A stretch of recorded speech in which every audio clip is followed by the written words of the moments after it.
Mr. Robinson, Mr. Sibbles, Mr. Slowly, Mrs. Vaz, Dr. Wheatley,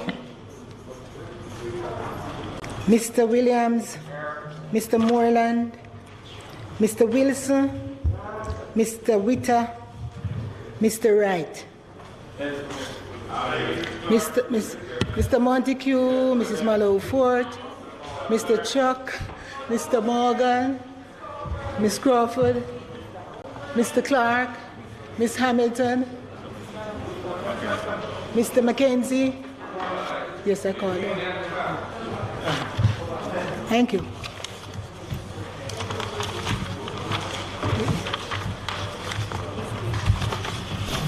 Statements by ministers.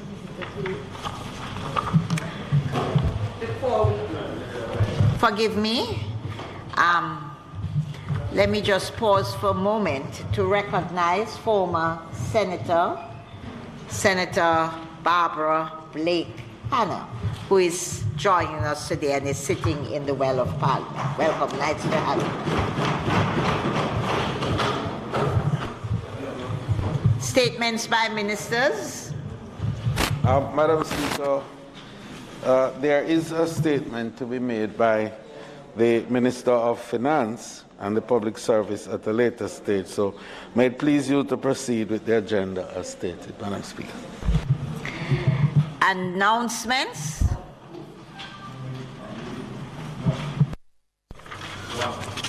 Laid on the table of the House today are the following: Ministry Paper number 33 to 37 of 2021 entitled Cabinet Agenda Issues, dated March 1, 8, 5, 17, 22, and 29 of 2021. Annual Report of Petrojam Limited for the year 2019-2020. Annual Report of the Company's Office of Jamaica for the year 2015-2016. Annual Report on Audited Financial Statements of the Real Estate Board and the Commission of Strata Corporations for the year 2017-2018. The Auditor General's Department analysis of the financial statements of the Universal Service Fund, the Integrity Commission Special Report of Investigation concerning the circumstances surrounding the grant and use of prescribed licenses and permits issued in relation to the construction and renovation of the Blue Diamond Hotel Group's Royalton Negril Resort.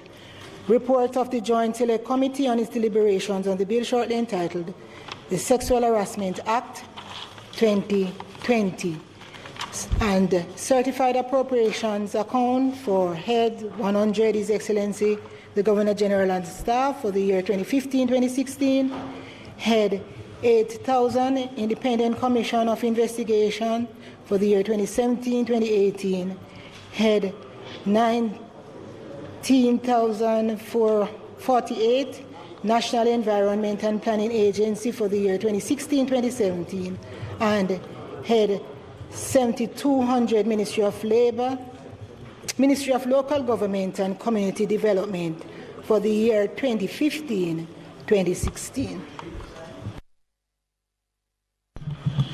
Bills brought from the Senate. The following is a message from the President of the Senate to the Honorable House of Representatives. I have the honor to advise the Honorable House of Representatives that on the 4th day of June 2021, a bill entitled An Act to Amend the Agro-Investment Corporation Act to entrust the functions of the Agricultural Marketing Corporation to the Agro-Investment Corporation, to repeal the Agricultural Marketing Corporation Act, and to provide for connected matters, was passed in the Senate without amendment. Signed, Thomas Tavares Finson, OJCD QCJP, President of the Senate. Petitions, papers, reports from committees. Madam Speaker, I beg to lay on the table of the House a copy of the report of the Joint Select Committee on its deliberations on the bill shortly entitled the Sexual Harassment Act 2020. Orally. Madam Speaker, Speaker, I beg to give notice that at the next meeting of the House, I will move, be it resolved, that the report of the Joint Select Committee on its deliberations on the bill and shortly entitled the Sexual Harassment Act 2020, which was laid on the table of the House on the 8th day of June 2021, be adopted. Questions and answers to questions. Madam Speaker, there are questions that I tabled that should have been answered on the first day of June. To the Honourable Minister of Health, I would like to know the status on that. Madam Speaker, I'm aware that the Minister of Health has actually prepared the answers, and I will endeavour to ensure that those answers are had at the next sitting of the House.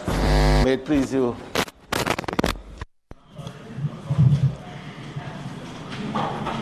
Motions that may be made at the commencement of public business requiring notice. Motions relating to sittings of the House. Motions for leave to introduce bills. Presentation of bills without leave of the House first obtained. Public business. Madam Speaker, public business today constitutes a number of bills to be concluded and or debated on, but also, Madam Speaker, may it please you to allow me to move a motion for the continuation of the sectoral debates at this point and to revert to the substantive order of public business after. And with your permission, Madam Speaker, the two presenters today will be the Minister of Culture, Gender, Entertainment and Sports and the opposition spokesperson on local government and community development. May it please you, Madam Speaker, to invite the Minister of Culture, Gender, Entertainment and Sport to make her sectoral presentation.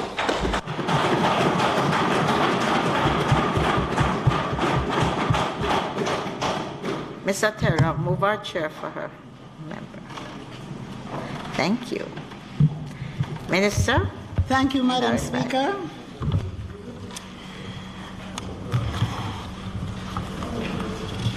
Madam Speaker, we have been taught that it's when we are going through trials and tribulations that we must especially give thanks. And so in the midst of our challenges, let us continue to give God thanks.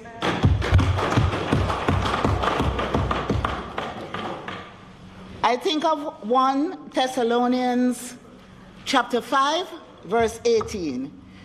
In everything give thanks, for this is the will of God in Christ Jesus concerning you. And I would give you another version in Jamaican language, but I won't delay my presentation by doing so. Madam Speaker, the theme of my presentation in the sectoral debate for the last fiscal year was regroup, re-engineer, reopen. That succinctly captured the focus of the ministry's work in a year like no other.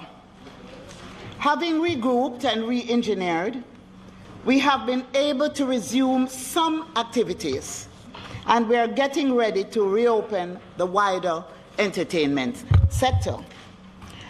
The reopening will look and feel different because we have to be different to protect ourselves and each other. Additionally, we have engaged in wide consultations to ensure that the protocols will help us all to be safe. Madam Speaker, I ask for your indulgence as I create and present what we see as Jamaica Creative. I have a specially produced video. Entertainment and sports aren't just fun and games. They are businesses on which many of our people depend to put food on the table. Entertainment and sports also provide therapy and release as we navigate these challenging times. Jamaica Creative.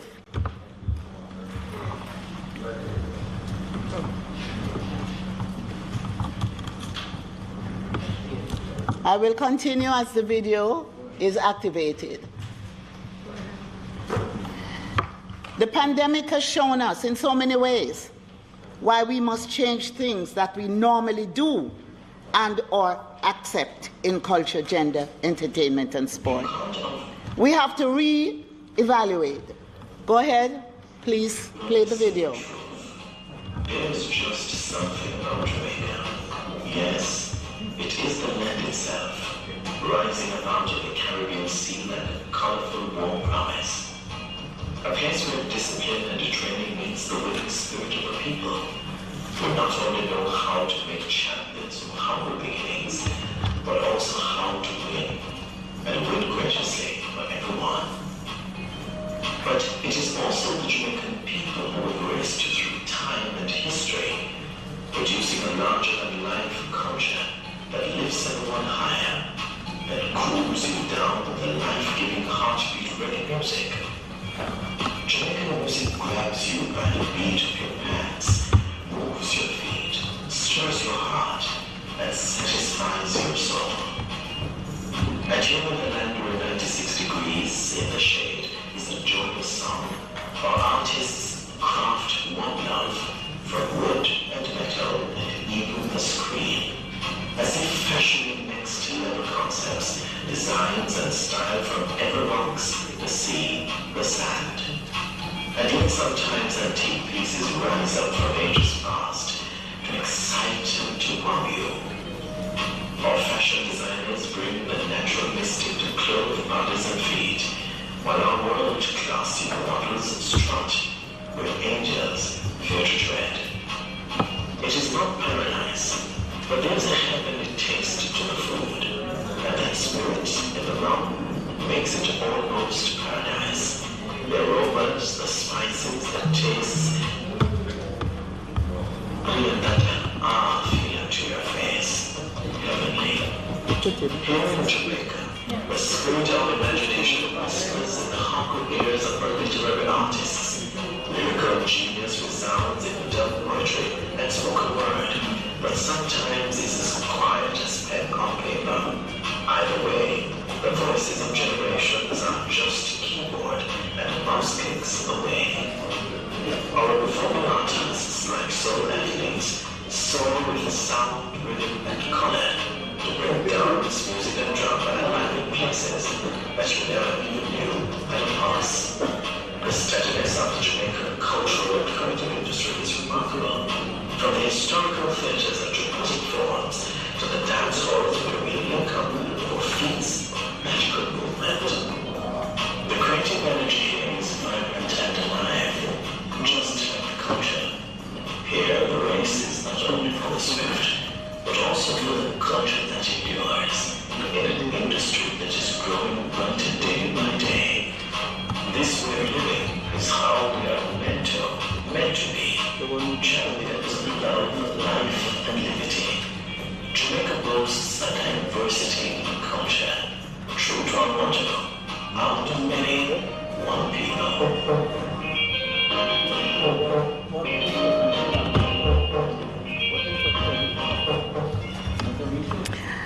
Thank you, Madam Speaker.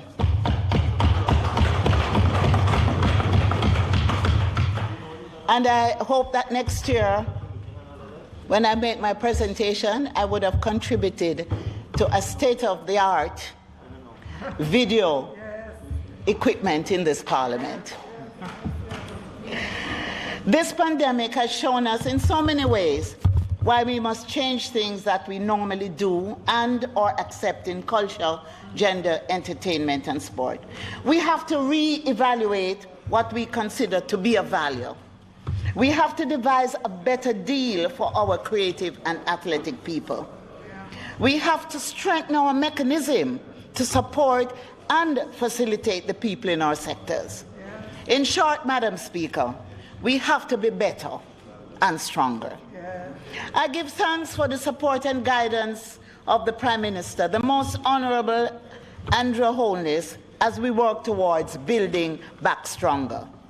I give thanks for my colleague ministers in Cabinet and the ways in which we have been able to work together as one united team in the interest of all the people of Jamaica. I give thanks for my Minister of State, the Honourable Lando Terrelong, the members of the respective commissions, boards of management and advisory boards, the permanent secretary and the team across the Ministry of Culture, Gender, Entertainment and Sport, and our agencies for all that you continue to do for the people and sectors we represent. Your work has been a labor of love. I give thanks to my Central St. Catherine family, including my hard-working councillors and councillor caretakers, for their support and resilience as we work together daily to ensure the safety of the constituents in these times. I give thanks to my family for their love, their understanding, and their support.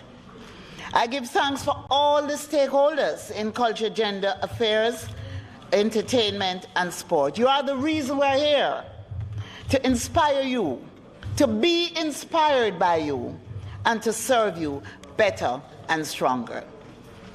Madam Speaker, I thank you. You have done fantastic. We're very proud of your stewardship in this Parliament. I also want to thank the acting clerk and staff of the Houses of Parliament. Thank you so much for your support. I also use this opportunity to thank and pay maximum respect to our frontline workers who have worked so hard to keep us safe and healthy during this pandemic. I'm very pleased to work as part of a united team of members of the entertainment community, members of the Jamaican diaspora, and government entities to stage Telethon Jamaica, Together We Stand, which raised over $60 million to assist the fight against COVID-19. Madam Speaker, after fees, charges, and other expenses were deducted, we were able to transfer a little over $54 million to the National Health Fund. And there have been questions as to those funds. Well, I want to indicate, Madam Speaker, that those funds were applied to the purchase of PPEs. The funds that were sitting in an account were being held there while the health fund advanced the payment. And so those funds were used for the purpose for which they were raised. As we continue to show appreciation, Madam Speaker, I've been asked by the Minister of Health and Wellness to commission a special medal to recognize the dedicated service of our heroes on the front line in the fight against COVID. We believe it is fitting that we make this special award to those who have given great service to our nation during this pandemic. We're finalizing the details for Cabinet, and in due course, the country will be advised. So, Madam Speaker, 2020 was a year like no other. It was a horrible year. The first year of the COVID pandemic, the kind of year we never wish to see again. It was the year in which we lost several of our loved ones, several of our icons, including the man who gave reggae its name, the great singer, songwriter, performer, and producer, Tootsie Bird. We also lost the outstanding Bob Andy, Millie Small, Dobby Dobson, Gil Bailey, Bobby Digital, Dalton Brownie, and many others whom I'm unable to name because of time constraints. And earlier this year, we lost DJ Extraordinaire Uroy, the great Bunny Wailer, the pioneering Leslie, all left a void in the culture, entertainment, and sports sector that will never be filled. In the circumstances where anything that entails close bodily contact has had to be restricted, and Madam Speaker, you know we Jamaicans love to hug, and we love to enjoy each other's company. Several people in the culture, entertainment, and sports sectors have not been able to work as they normally would. Museums, theaters, cinemas, and many other entertainment entities have had to close.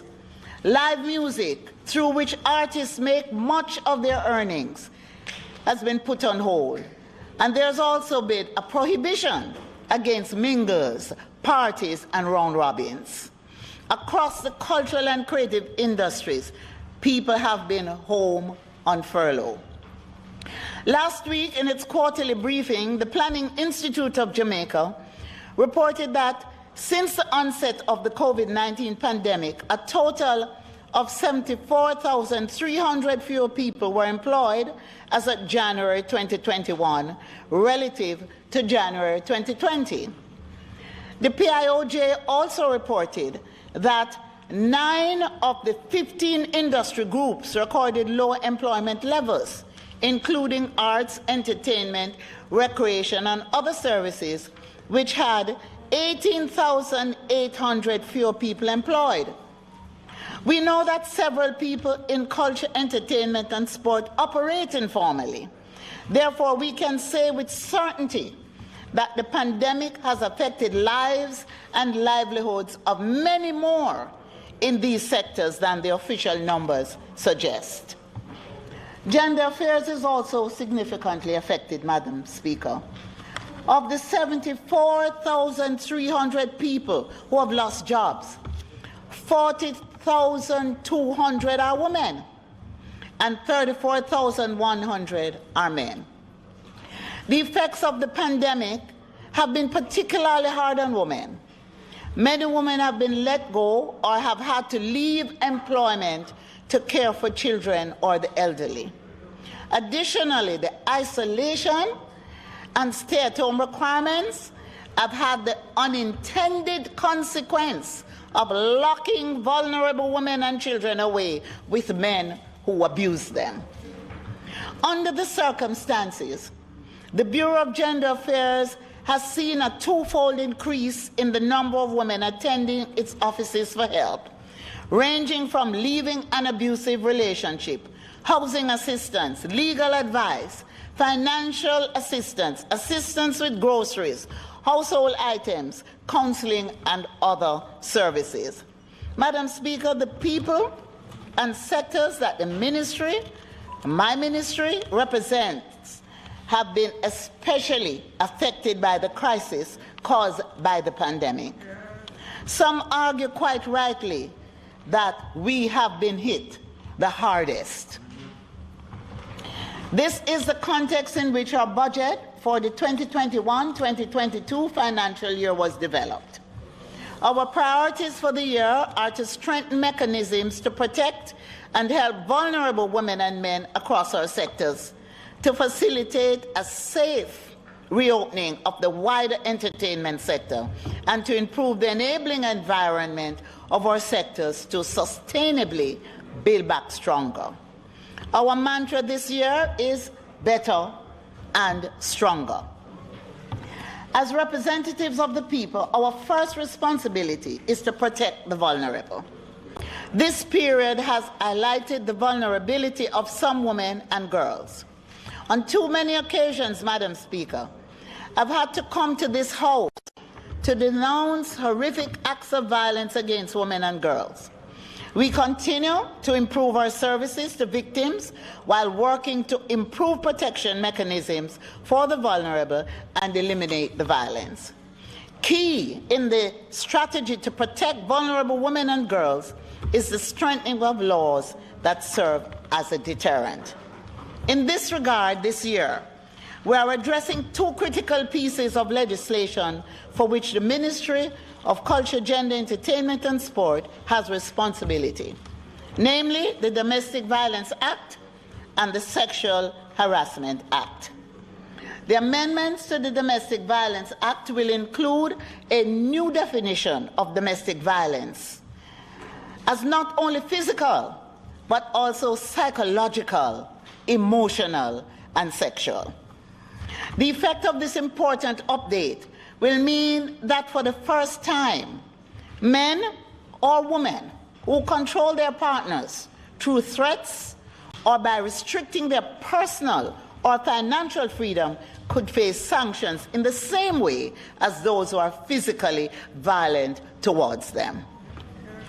We will also widen the threshold to be met in obtaining protection orders from the court to give greater protection to those who need the orders to keep abusers away. We will increase the penalty, Madam Speaker, the penalty for breach of a protection order from $10,000 to $1 million.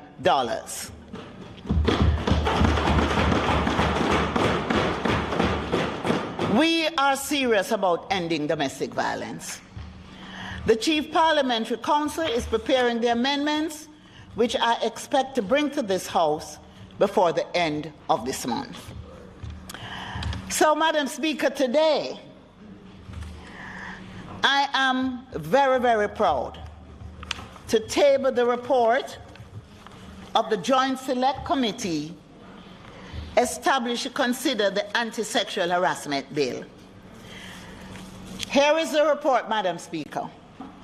The report contains our recommendations following extensive consultations. When this bill becomes law, it will deal a blow to sexual harassment by bringing relief to victims, punishment to perpetrators, while acting as a deterrent to others. Madam Speaker, I must commend the members of the committee. I don't want anybody to feel jealous, but this is the best Joint Select Committee that has ever been upon.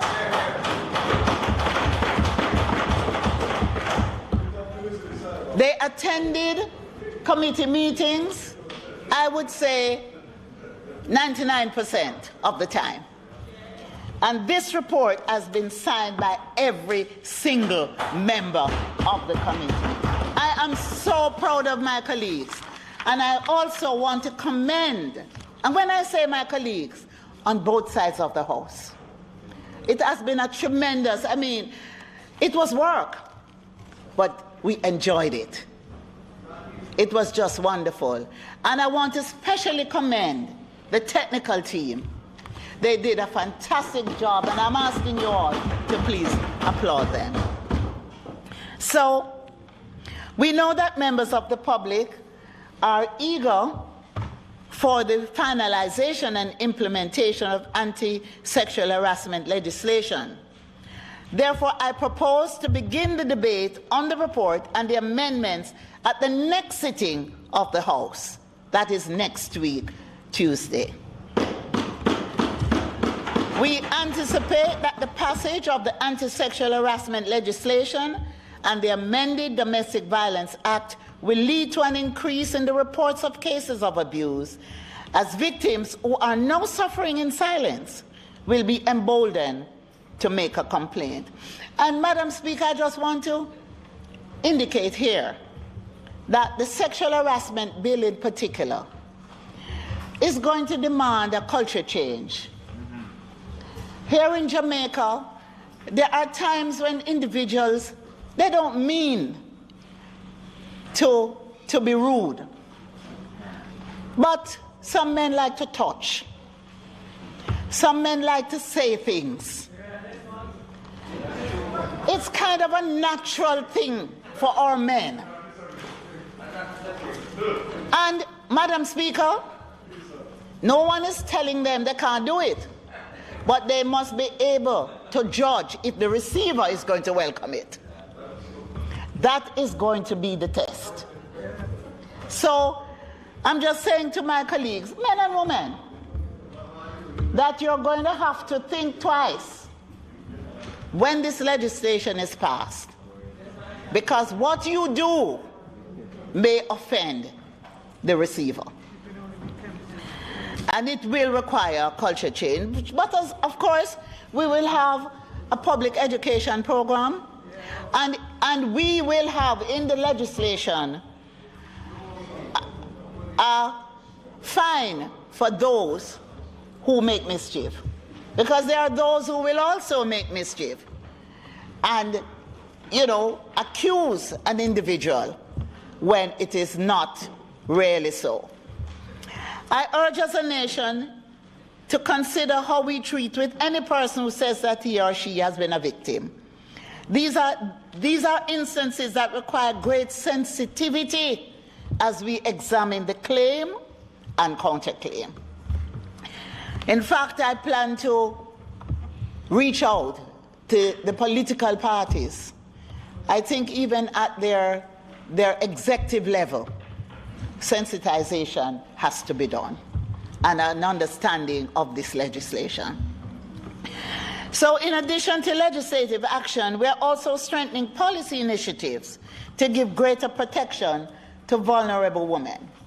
In the last financial year, we opened the first national shelter for victims of gender-based violence. And I must tell you, Madam Speaker and colleague members, the shelter had its first baby. One of the victims had a baby just a week ago. That victim came out of an abusive situation. She came to the shelter with 3 children, and she was pregnant. And we were able to take care of her. We have another victim who came to the shelter, I think with 2 children. And after getting her medical done, we found out she's 4 months pregnant. So we're going to have to determine how we manage their situation in order to put them back on their feet and to transition them from the shelter into a normal life without them going back into that abusive situation. So we are also improving our helpline services. Well, in this financial year, Madam Speaker, we continue to work towards the opening of the 2 regional shelters, one in the east and one in the west. We're also improving our helpline services to women and men who need assistance. Heard me? Women and men. We have recently received a toll-free number from Flo, and I really want to thank Flo for responding to our request to install a toll-free line. And we have recruited helpline specialists to ensure that the lines will be manned 24 hours a day, 7 days a week. We do not only respond to domestic abuse after it's already happened.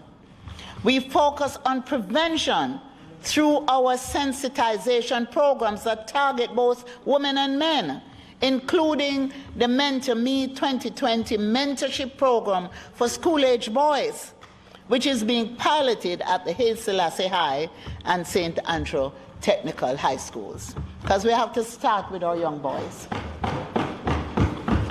This year, we will also strengthen the Refocus Intervention Program that targets perpetrators of domestic violence who wish to change their behavior, because there are those.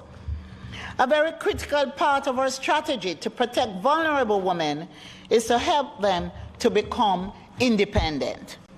Through the Women's Entrepreneurship Support Project, we will provide 10 grants to vulnerable women to start, to build businesses, and to achieve their independence. I must tell you, there is one lady who we took out of an abusive situation, and she went through training, and now she makes beautiful jewelry, and she's able to stand on her own 2 feet. I thank you and women and the Ministry of Industry, Investment and Commerce for their partnership in this important intervention. I look forward to their continued support as we enable other women to achieve their independence. No woman, Madam Speaker, should have to be totally dependent on any man. I repeat my call for all of us, family, friends, neighbors, the community, the church, co-workers, to be more vigilant and supportive of women in situations of abuse. Our intervention can make the difference between life and death. Our silence protects only the perpetrator. And Madam Speaker, I just want to commend you for bringing a particular case to our attention. And we were happy to assist that young lady. Madam Speaker, please allow a quick update on the St. Elizabeth family. I don't know how many of you recall the St. Elizabeth family that came to national attention following, I should say, cases of child sexual abuse in one family. It involved a man of the cloth. The family was living in really desperate circumstances. We provided temporary housing as we worked to provide a permanent solution. And I'm pleased, Madam Speaker, to announce today that through the social housing program that was introduced by the Honorable Prime Minister, the most Honorable Prime Minister, and the effort of the Member of Parliament from Southeast St. Elizabeth, we have constructed a beautiful 5-bedroom house for them. And in the matter of weeks, we expect that the Prime Minister will be able to present them with their keys. Madam Speaker, this is how we serve better and stronger. Another of our first responsibilities as representatives of the people is to facilitate them in the pursuit of their dreams. Our people must not only survive, they must thrive and prosper, as we say, prosperity. And as the pandemic caused our sectors to close, we sought to provide relief to our most vulnerable. The Honourable Minister of Finance and the Public Service had approved a special support package in the sum of $40 million for the entertainment industry. Unfortunately, Madam Speaker, members of the sectors were unable to access the fund due to technical issues with the electronic portal. We have now migrated to a different platform, and we are in the final phase of developing an app that will allow more members of the entertainment, culture and creative industry to register to the e-registry and apply for grants. And Madam Speaker, I'm pleased to announce that the promised 40 million that were not accessed has now grown to 50 million. And I am still in dialogue with the Minister of Finance to see how we can further increase funding for the sector as the needs are many. And the Minister of Finance walked just in time because I know he's going to increase those funds, as indicated that he will certainly look at increasing those funds later on in the year. Thank you, Minister. Thank you so much. The technical challenges that we experienced last year must not be taken to mean that members of the industry did not receive support from their government. We were still able to provide grants to 700 plus practitioners through the CARE program and through special grants from the Ministry of Culture, Gender, Entertainment and Sport. Additionally, my ministry invested 14 million Jamaican dollars in Jamaican creatives via direct sponsorship. We're also providing direct financial support in excess of 40 million Jamaican dollars to our athletes as they prepare for the Tokyo Olympic and Paralympics Games. So far, through the Institute of Sports, we have paid out a little over 16 million in monthly payments to 87 athletes under the Athletes Assistance Program, with exactly, Madam Speaker, 45 days to go before the start of Tokyo 2021. We saw the toll on these challenging times on our athletes and sought to provide them with support to get them in the best frame of mind as they prepare for the upcoming competitions. We work closely with the Optimization Hub, which operates out of Australia, and with local mental health specialists to develop a mental health program for athletes, coaches, and their support teams. We staged a successful online seminar, which was titled Elevate the Game, Building the Muscle of the Mind. And I'm happy to report the outcomes of this intervention. Athletes, coaches, and their support teams are given the skills to cope. And importantly, there will be a new program related to mental health for coaches and athletes at the G.C. Foster College of Physical Education and Sport. The ministry will subsidize this program in the sum of $2.2 million. My ministry is also giving support to the sports sector through Independence Park Limited, which manages sports facilities at the National Stadium. IPL has been subsidizing the cost of using these facilities by as much as 50%.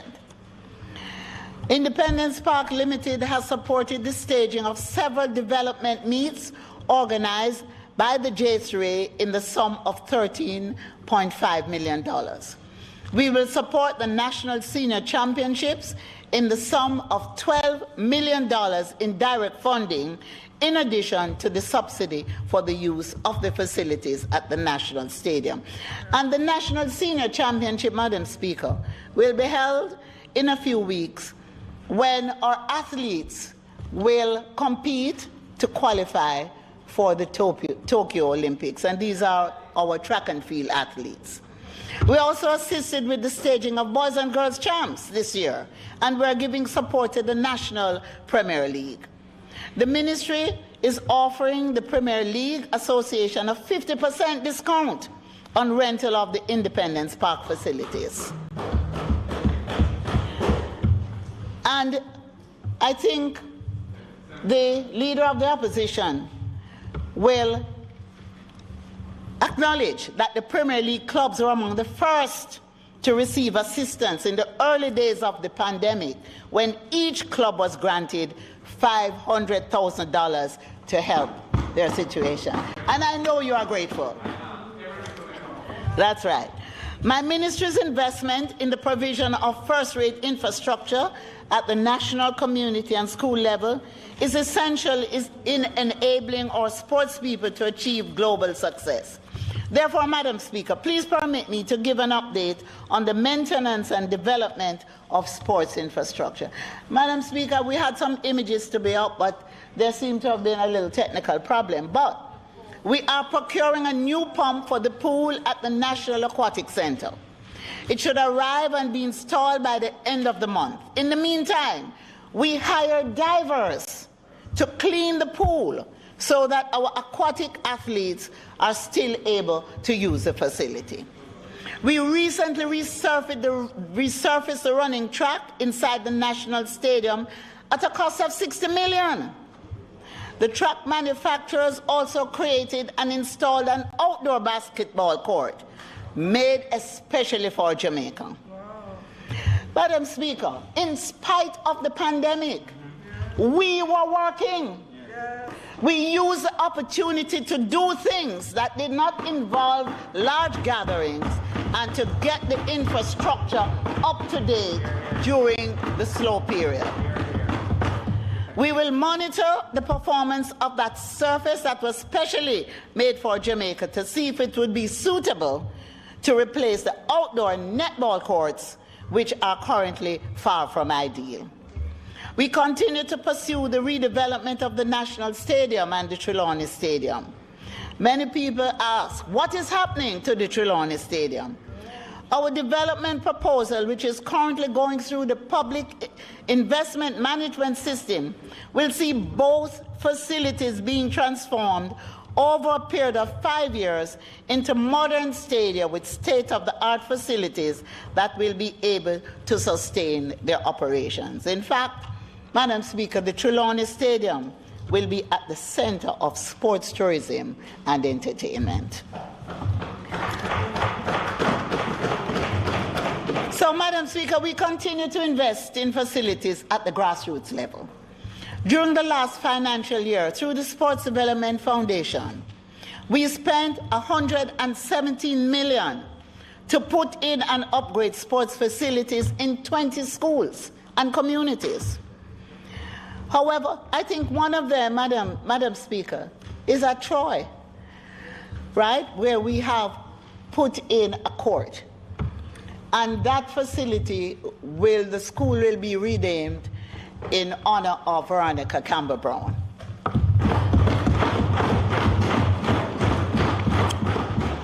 However, Madam Speaker, our major challenge and greatest success was working with the various federations, as well as the Ministry of Health and Wellness, the Ministry of National Security, the Ministry of Local Government and Rural Development, and the Office of Disaster Management and Emergency Management to achieve the safe reopening of the sports sector.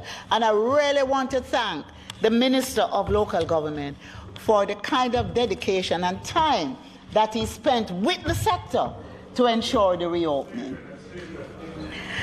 The well-designed protocols have served to keep our athletes, coaches, and officials safe. The Ministry of Culture, Gender, Entertainment and Sport has also facilitated the vaccination of several of our athletes and coaches as they get ready for local and international competition. And I want to thank the Minister of Health for agreeing to make the vaccine available. I use this moment to encourage everyone to continue to observe the protocols, whether they are vaccinated or not. I encourage athletes who are not yet vaccinated to do so now. Our major challenge, Madam Speaker, this year continues to be the reopening of the wider entertainment sector. We know not the hour, yet signs all foretell that the moment is nearing. Prime Minister, the Most Honorable Andrew Holness, will make an announcement on the reopening of the entertainment sector in this House on Tuesday, June 22nd, 2021. In preparation for the reopening of the wider entertainment sector, we have engaged in consultations with members of the sector as well as colleagues in the Ministry of Health and Wellness, the Ministry of National Security, the Ministry of Local Government and Rural Development, and the Office of Disaster Preparedness and Emergency Management on the prevailing health conditions in the country, as well as the specific protocols that would have to be employed for particular activities. I thank the Prime Minister, Madam Speaker, for his involvement, for his guidance, and his support in the consultations. I could not do it without him. As with the resumption of sports, the resumption of entertainment will have to be a gradual process, and we will also have to consider capacity limits as well as authorized venues where the necessary safety protocols can be implemented.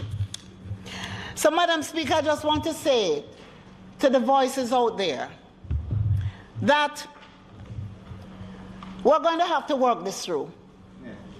And no matter what noise is made out there, we're going to ensure it's done the right way and the safe way. And I would say the majority of the members of the sector, they understand. We are in touch. I stay in touch with the grassroots. I stay in touch with practitioners in the business. They know me and I know them. So those who feel that they can make noise, trust me, we don't watch a noise in the market. We watch the sale. And so we will continue to stay focused. And we will reopen.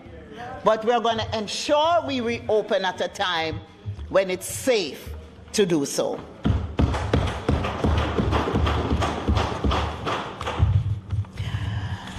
Madam Speaker, in this regard, the Ministry of Culture, Gender, Entertainment and Sport has proposed a list of venues that can be retrofitted to comply with the proposed protocols. We will also be moving to declaring additional entertainment zones and venues.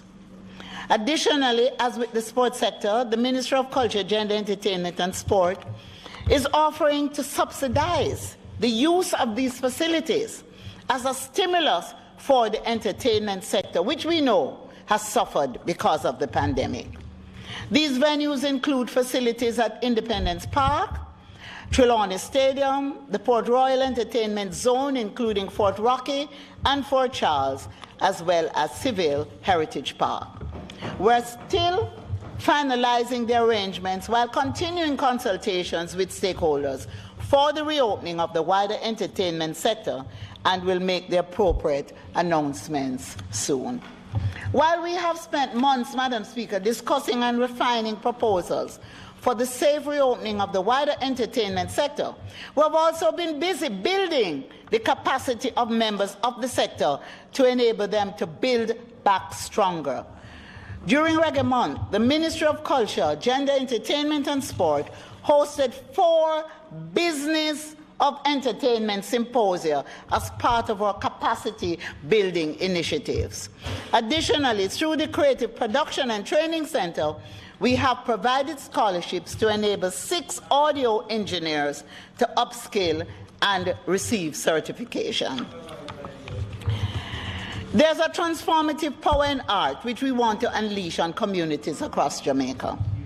The Jamaica Creative Paint Up Your Creative Space mural project, which commenced in December 2019, has been engaging communities in the Kingston metropolitan region through strategically located works of public art, while simultaneously providing economic opportunities for our artists. Under the project, murals have been mounted at the Norman Manley International Airport, at Temple Lane in downtown Kingston, in Port Royal, at Sabina Park, and at the complex of the Public Broadcasting Corporation of Jamaica in Halfway Tree. The project has so far engaged 40 Jamaican muralists, including our internationally acclaimed Touch Francis and Matthew McCarthy. In partnership with the Carib Cement Company and the Embassy of Mexico in Jamaica, the next phase of the project will see a mural being erected on the silo located at Rockford Complex. You know those silos?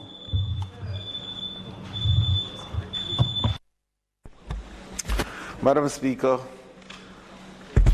I beg to move that the member's time be extended sufficiently to allow her to complete her presentation. May it please. The question before the House is that the member be given sufficient time to complete her presentation. Those in favor? Those against? Minister?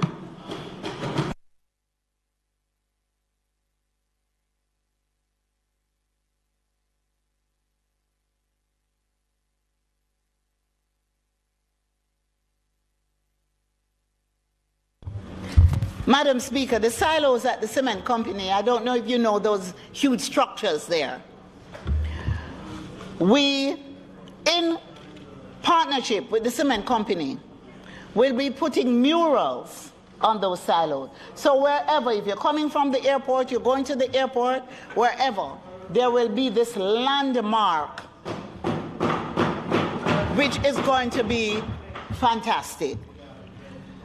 What is so fantastic about this piece of work that is being commissioned? It's being done jointly by Mexico's renowned muralist, along with Jamaica's internationally known muralist. So it will be a work of art that depicts Mexico and Jamaica and the bond which we have shared over the years. Our public art has also included the erection of statues in tribute to outstanding Jamaicans, including Usain Bolt and Shelley Ann Fraser. And this year, Madam Speaker, we will erect a life-size bust in Duana Vale, Trelawney, in tribute to Violet Moss Solomon affectionately called Aunt V. She was the record holder for the world's oldest living person and oldest living woman until her passing in 2017 at the age of 117 years and 189 days. And so we have the maquette on display in the foyer here, and you're free to take a good look at it. In partnership with the Urban Development Corporation, we will also be developing public art for the newly opened Harmony Beach Park in Montego Bay, St. James. In this regard, we will be relocating Fitzharrick's piece, Spirit of Togetherness, which the Most Honorable Edward Seaga had commissioned to celebrate Jamaica 21. This is the huge art piece that is now housed in the middle of the roundabout by the Sangster International Airport. It will be relocated from there, it will be restored, and it will be placed at the entrance of Harmony Beach Park. We will also soon announce plans for a series of monuments to outstanding Jamaicans as part of the Jamaica 60 Legacy Program. Madam Speaker, we have used this period to strengthen our institutions to offer better service to the people and sectors that our ministry represents. Our efforts at modernizing the Jamaica Cultural Development Commission are bearing fruit. The JCDC is now 95% digitized in its processes. For the first time this year, the Commission will accept entries for its various competitions leading up to the Jamaica Festival in completely digital form. Additionally, we are investing in an e-commerce platform for the JCDC's website where it will be able to sell products to support its activities. We have invested heavily in the Commission's live stream capacity to the point where it is now beginning to earn revenue from streams of various activities of the JCDC and the Ministry of Culture, Gender, Entertainment and Sport. And Madam Speaker, we have put the necessary processes in place to enable the JCDC for the first time to have the entries in the festival song competition available for purchase and streaming on 30 digital platforms across the world. The JCDC is now earning royalties. The competitors are now earning royalties. And we are now compliant, as we should be, within the music industry. We have made the JCDC better and stronger, and there's more to come. Madam Speaker, the Creative Production and Training Center continues to play a major role in national life. It facilitates the national political debates and produces hundreds of hours of national events programming, as well as cultural content each year, including Reggae Month, the Independence Grand Gala, the Hill and Guddy Ride, among others. The CPTC is now in need of retooling. And with the support of the Chase Fund, we are now modernizing and strengthening the CPTC with new studio and E&G equipment, as well as outside broadcasting facilities. The CPTC must be better and stronger. Madam Speaker, I wish to make reference at this time to give an update on reparations.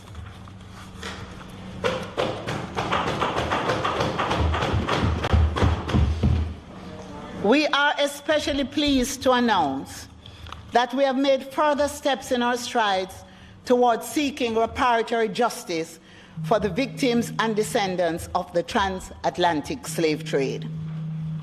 On Tuesday, March 9, 2021, the National Council on Reparations and the ministry staff, along with members from the Attorney General chambers, met to discuss the way forward regarding the petition and supporting documents prepared by the legal team of the Honorable Mike Henry, which seek reparatory justice for slavery from the United Kingdom.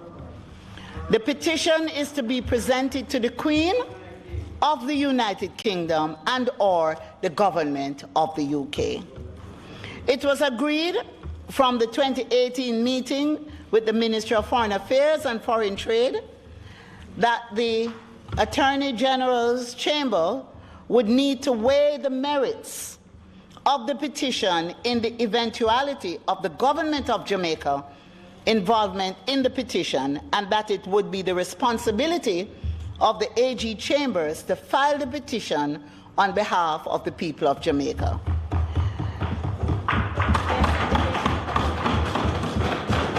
The talks are ongoing, and the NCR, which is the National Council on Reparations, who holds the mandate to advise the government of Jamaica on matters of reparations, are in full support of this way forward. Madam Speaker, a full report will be presented in Parliament on the progress that we have made since Parliament unanimously supported the resolution brought by MP Mike Henry, the Honourable Mike Henry OJ, and we were mandated to bring regular reports to Parliament. And that fulsome report will come to Parliament with a printed booklet which can be distributed widely. Now, Madam Speaker, I'm winding down, but I just want to indicate that I am going to ask the orderlies to distribute the packages. I could not outdo the Minister of Health.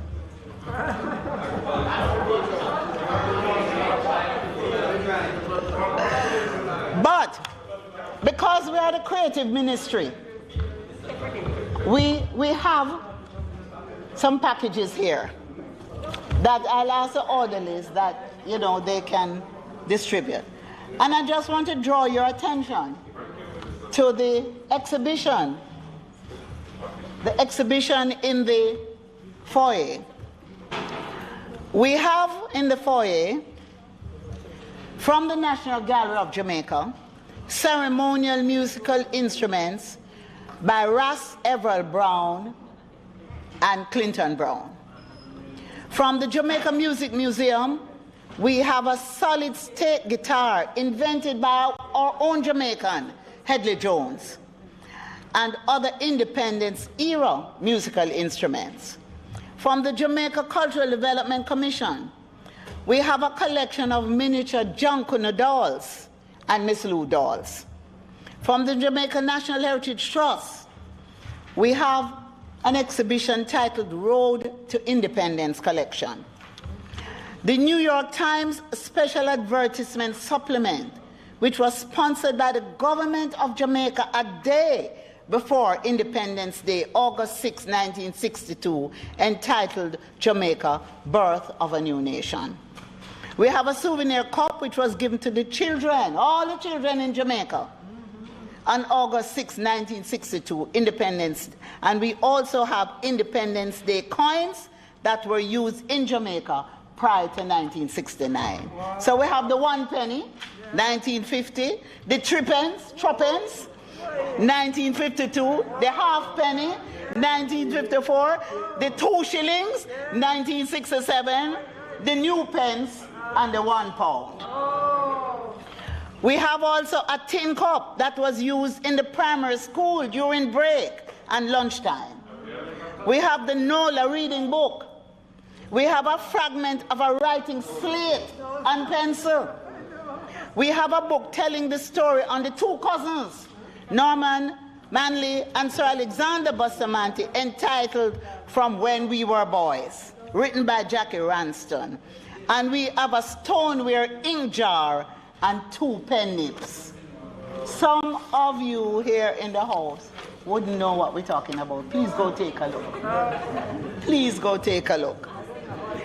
And we have the paper money that has been phased out, some becoming coins and some no longer in circulation.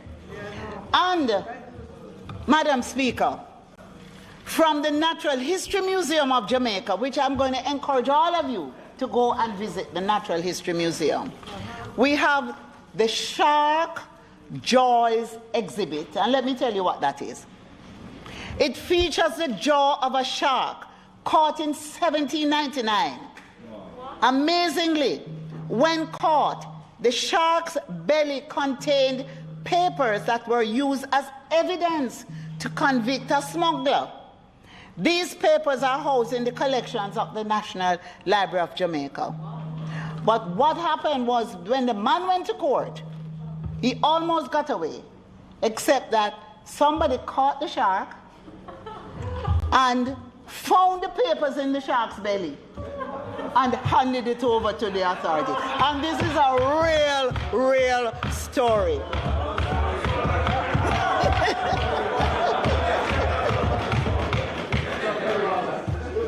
Madam Speaker, we also have another interesting exhibit.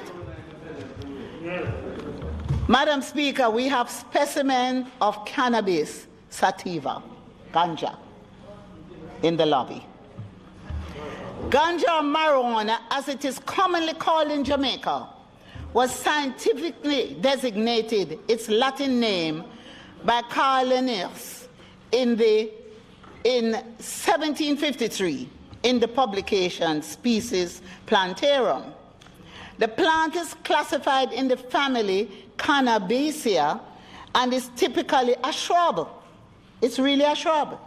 It has several subspecies and varieties that are found across the world.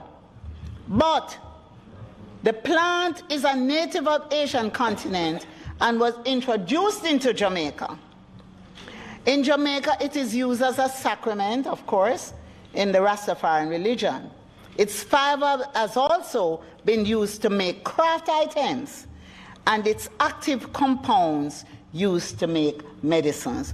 In Jamaica, we have 3 strains, and those are housed in the Natural History Museum. And from the ACIJ, we have a pull-up banner on Black River. And of course, from the National Museum of Jamaica, we have 2 new door panels.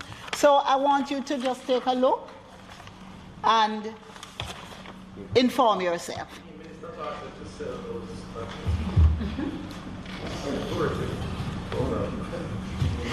Now, the Jamaica National Heritage Trust has produced a second edition of the very well done Jamaica Heritage in Pictures publication, and I'm going to ask for a couple copies to be brought here because I have just a couple of special presentations to make. This new edition includes a special feature on the Blue and John Crow Mountains, Jamaica's only World Heritage Site.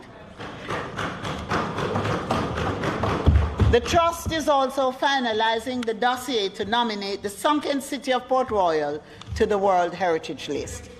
It is also undertaking important development work at Fort Rocky and the Civil Heritage Park. The JNHT is better and stronger. Madam Speaker, we have made exciting upgrades, as I said earlier, to the Natural History Museum, which needed extensive refurbishing. It is now a state-of-the-art space, highlighting some of Jamaica's unique biodiversity.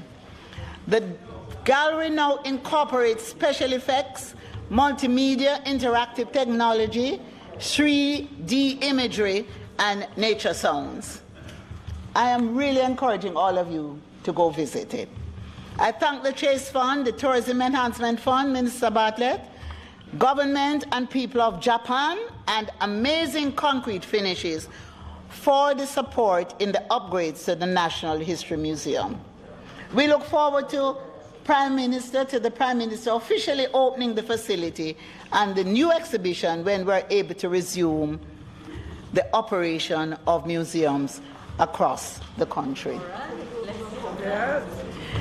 So, Madam Speaker, this is the new edition of Jamaica Heritage in Pictures. I'm encouraging all of you, when you're taking a trip, these are available for purchase. They make beautiful gifts. But I will make available to Prime Minister just arrived to get his copy. Prime Minister, Heritage in Pictures, it's all for you, sir. And I have a copy for the leader of the opposition as well. All right? Will you please? I have copies for others, but I will not say at this time.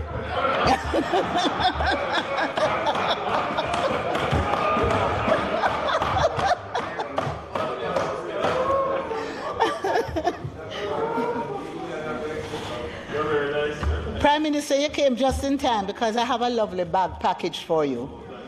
Right? Thank you. And I want to thank my creative team for putting together my speech. If you notice, colleagues, pop art. Yes. And if you go through, we pop colors. Yes. Prime Minister, we pop colors, right? That's right.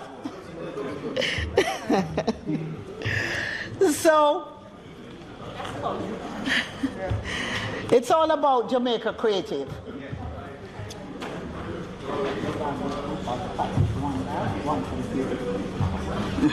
Right. So, Madam Speaker,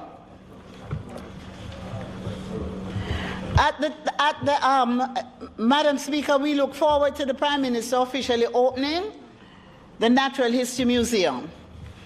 And at that time, we will continue with the Jamaica exhibition at the National Gallery of Jamaica. In the meantime, the National Gallery is putting together a virtual Jamaica exhibition for all of us to view and be inspired by the evolution of Jamaican popular music. And in the package that will be handed to you, we have catalog, we have a beautiful catalog on the Jamaica exhibition, which you will find very informative on the evolution of Jamaican music. Madam Speaker, the Jamaica Anti-Doping Commission is now fully compliant with the World Anti-Doping Agency. What this means is that Jamaica's credibility can no longer be questioned when it comes to doping in sports. The JADCO 2021 rules have been prepared, sent for gazetting, and will soon come into effect. I urge athletes and their coaches to get familiar with the new rules, as they most certainly will get familiar with the JADCO's new mobile unit, one of only 2 mobile anti-doping testing facilities in the world. The unit has been put to use at athletic meets taking place at the National Stadium. JADCO is better and stronger. Madam Speaker, I continue to talk about the transformation of the Institute of Sports, which was once considered a rogue agency. Everybody in this House knows that. For the first time in 30 years, InSports has prepared annual reports. The reports cover the period 2017-2018, 2018-2019, and 2019-2020. Pending an audit, I expect to table the reports in the House once it is approved by Cabinet. Despite the pandemic, InSports is still fulfilling its mandate of developing sports at the grassroots level. Last year, it staged its popular summer sports program in small groups across the island, featuring netball, football, cricket, tennis. We added new disciplines as well, golf and surfing. InSports is also developing a virtual physical education program to be broadcast on air and online. InSports is better and stronger. The Women's Center of Jamaica Foundation helps teenage mothers and pregnant teenagers to complete their education and put their lives back on track. The Women's Center recently completed construction of its new facility in Santa Cruz, St. Elizabeth, at a cost of $36 million. Madam Speaker, the center is now looking to furnish the property to facilitate school with the young mothers and their babies. Additionally, the center is looking to equip each of the 300 girls on its register with tablets to facilitate their learning. Madam Speaker, I must tell you that the youngest participant in this program is 13 years old. She recently had a baby. So can you imagine at what age she got pregnant? And that is the work of the center. Girls who have been abused or girls who have been experimenting. The center helps these young girls to go through their pregnancy while they're going through their classes and continue to be educated. And once they have had their babies, we have nurseries where we keep the babies and we continue to educate the girls. And once they get to a certain level, we work with the Ministry of Education to get them back into the education system. As I wind down, Madam Speaker, I want to spend a few moments reflecting on our people's resilience and their ability to rise above challenges. When a teenager becomes pregnant, it can feel like her life has ended. But we are here to help give adolescent mothers another chance at education while helping them to be good parents. I am pleased to report that the first adolescent mothers who receive scholarships through the Women's Center of Jamaica's A-Stream program to do tertiary studies have successfully completed their courses of study. One is a registered nurse and the other is a science teacher. Those are success stories. And one of the first graduates of the Women's Center Foundation program is our very own Sharon Coburn Robinson, who now heads the Bureau of Gender Affairs. Madam Speaker, we celebrated the publication New Voices, selected by Lorna Goodison, Jamaica's Poet Laureate, which won the Caribbean Readers Award for 2020.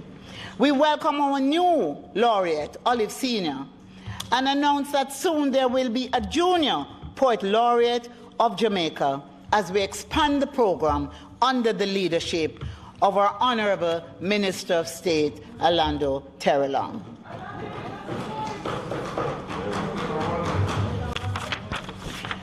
Madam Speaker, we're thrilled that Tony Ann Singh created history. She's Miss World for 2 years in a row after COVID disrupted her reign and our lives. Reggae girl Khadija Shaw lifted our spirits when she scored 22 goals to win the French League's Golden Boot for top goal scorer of the season. In a matter of days, of 6 days, Brianna Williams set 3 national under-20 100 meters records. And Shelley Ann Fraser set one of the best records of all. She clocked 10.63 in the 100 meters right here in Kingston on the weekend to become the fastest woman alive. Madam Speaker, we have so much for which we can be proud. So, it has been a hard road to travel, but we have never been daunted by the challenges that come our way. We boast an ancestry of resilience and pride. We have overcome very serious obstacles in our journey to freedom, independence, and global acclaim. We have given some of our best minds to the world while providing the world with the global mantra of one love. Through investment in culture, entertainment, and sport, where we have global competitive advantage, supported by a robust program to reduce gender violence and promote gender equality, we are determined to create a platform on which our people will rebuild their lives and livelihoods better and stronger. The upcoming celebrations of our 60th anniversary of independence in 2022, along with the commemoration of the 215th anniversary of the abolition of the transatlantic trade in Africans, and the 190th anniversary of the Sam Sharp War, all provide the impetus for the excitement that will surround our reopening better and stronger. Nothing has stimulated our sector more than having to overcome obstacles. Much of what we have created emerge in periods of social and economic challenges. Some of our greatest creations and expansive global achievement have resulted from our response to obstacles placed in our path. From Marcus Garvey to Bob Marley to Jimmy Cliff to Orlando Patterson to Louise Bennett to Aggie Bernard to Usain Bolt to Shelley and Fraser, among so many others, our brand has remained formidable, dynamic, and extraordinary. We created reggae music and used it to redefine the world as we know it. Everywhere, Irie became a part of brand Jamaica as culture, entertainment, and sport asserted themselves as the foremost elements of our nation brand and revenue. And so, our sectors are ready to reopen, Madam Speaker, better and stronger. The past year has taught us, among other things, that nothing will be excluded as long as it assists in raising the bar. As such, we are committed to leaving no one behind. It will be all hands on deck, better and stronger. Madam Speaker, as I close, I just want to say to my colleagues, I hope you enjoy the gifts that we have brought for you today. I'm going to ask the orderly to present to the Prime Minister his special package, and to the Leader of the Opposition his package, and then the others can be Minister Green. collected or be given. No, right. Madam. So that's the Prime Minister's package, and of course, right. Yes. Minister, I'm going to ask you to give the Prime Minister and the Leader of the Opposition, and I want to say thanks on behalf of all of us. But since we have another speaker and some more business, it's going to be so distracting. So I'm going to ask the rest of us to just collect our packages afterwards. Yes. Thank you. Starting with Jamaica 59 this summer and then onwards to Jamaica 60, we will combine virtual and physical platforms, secure portals and applications that will ultimately ensure that we harness our dynamic cultural force and create a windfall of income for our people and revenue to our country. In all this, the sleeping giant of culture, entertainment, and sport, caused to hibernate during this pandemic, will awaken and reassert itself, unleashing a ferment of better and stronger activities that will serve to reposition purposefully the national agenda of prosperity for all. Madam Speaker, as I open, I close.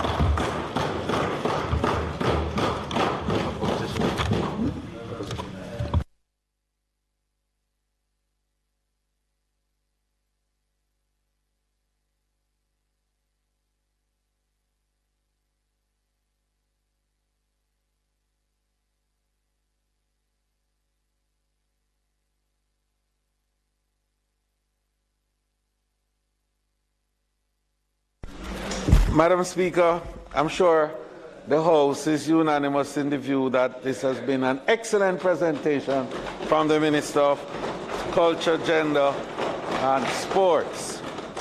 Now, Madam Speaker, may it please you to invite the opposition spokesperson on local government to make her presentation.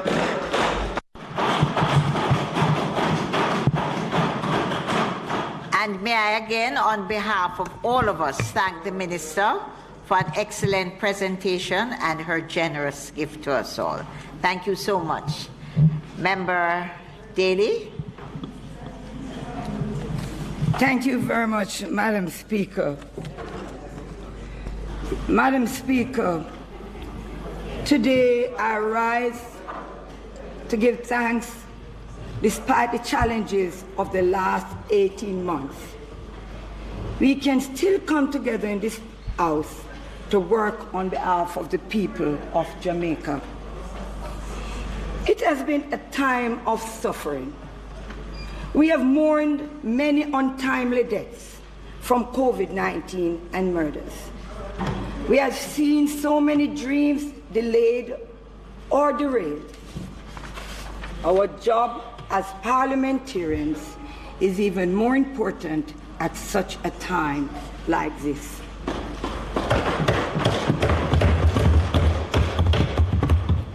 Proverbs 3 verse 27 tells us, "Do not withhold good from those to whom it is due, when it is in the power of your hands to do so." Madam Speaker, I believe in service above self and lifting our people towards a better life and a brighter future. Many have supported me on my journey in service to this beloved country. First, I must say thanks to the Almighty who has sustained and strengthened me. His mercy and grace keep me going. I thank the leader of the opposition, Mark Golding, for the trust he has placed in me as the spokesperson for the Ministry of Local Government and Community Development. I salute my colleagues on both sides of the aisle for your continued support. Madam Speaker, I thank you for your leadership, your guidance, and your kindness, especially towards me. To my beloved constituent of St. Catherine Eastern, there is no greater joy or honor than to serve you as your Member of Parliament. To my executive team, His Worship the Mayor, Councillor Norman Scott, Councillor Keisha Lewis, Councillor Enos Lawrence, and Councillor Donovan Guy, I am proud to have each of you on my team. To my supporting staff at the constituency office, Cherise, Sanjay, and Daniel, my driver Dave, who lost his mother recently, my condolences to you and your family. My security detail, Tennant and Robbie, thank you for always having my back. Madam Speaker, I'm grateful for my family here and abroad, for their love and support that has sustained me over the years. To the Clerk of the Houses of Parliament and staff who continue to serve us faithfully, thank you for all your support. Madam Speaker, I want to recognize the Honourable Minister Desmond Mackenzie for leading the Ministry of Local Government and Rural Development. Like me, Minister Mackenzie has come up through the ranks and served as a councillor for many years. Madam Speaker, COVID-19 has taken a toll on Jamaica. Many are paralyzed by fear as they watch the bodies of COVID victims piled up nearly 970 and still counting. Madam Speaker, we pray for the souls we lost. We are thankful for the lives spared, and we send our boundless gratitude to our heroes on the front line who healed the sick and saved lives. We are forever indebted to our doctors, our nurses, porters, health aid, ambulance drivers, social workers, fire brigade, and the police who risk it all to save lives.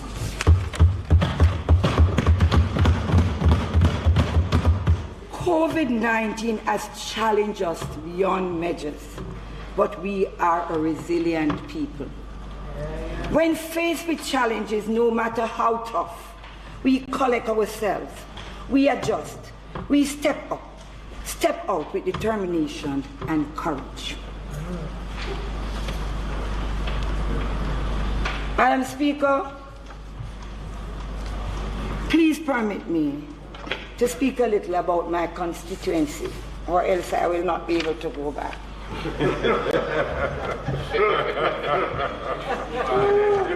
I continue to pay special attention to the elderly and the most vulnerable. Every month we provide care packages for over 200 elderly persons to help them cope with the difficulties caused by the COVID-19 pandemic. We have extended the care packages program to include the young mothers and the unemployed. An additional 600 packages were allocated from our COVID allocation. Madam Speaker, even though learning institutions are closed, we continue to provide educational assistance from my CDF allocation. We partnered with schools throughout the constituency to help with challenges that exist. In partnership with Councillor Keisha Lewis and the Lariston Division, a health fair was held with expectation of school being reopened. We provided dental care, we did checkup for the elderly and the students, and we also had the Registrar General Department to provide information and service. The event was a success, despite restrictions and the COVID-19 protocols. Madam Speaker, the Universal Access Fund has reviewed the community-based internet access point in my constituency. Though we believe that 5 locations, believe me, would fill the needs, we are grateful for the 2 promises. But guess what? Minister, I am publicly asking you to ensure that promise made will be kept.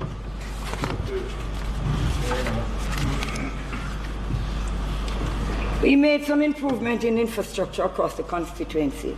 We removed some of the zinc fences in the communities of Dallas Lane and Mount Street in the vicinity of the St. Jago High School. We are erecting a wall around the football field in the De La Vega City through community-based organization and the Tourism Enhancement Fund. When we can, we truck waters to the affected communities. We continue to make representation for roads that are in deplorable condition. Due to the lack of funds, little drain cleaning has been done over the period. Last week, I got a letter advising that there is an allocation of $1 million. This is a drop in the bucket, but guess what? I am thankful. I am hoping, though, that more funds will urgently be allocated for drain cleaning as the hurricane season is upon us and is predicted to be highly active. Persons have received help from the allocation we received from the Ministry of Labour and RADA. To the Minister of Housing, I'm very happy he's here today. We are still waiting on the allocation that was promised to provide the building materials for the constituency.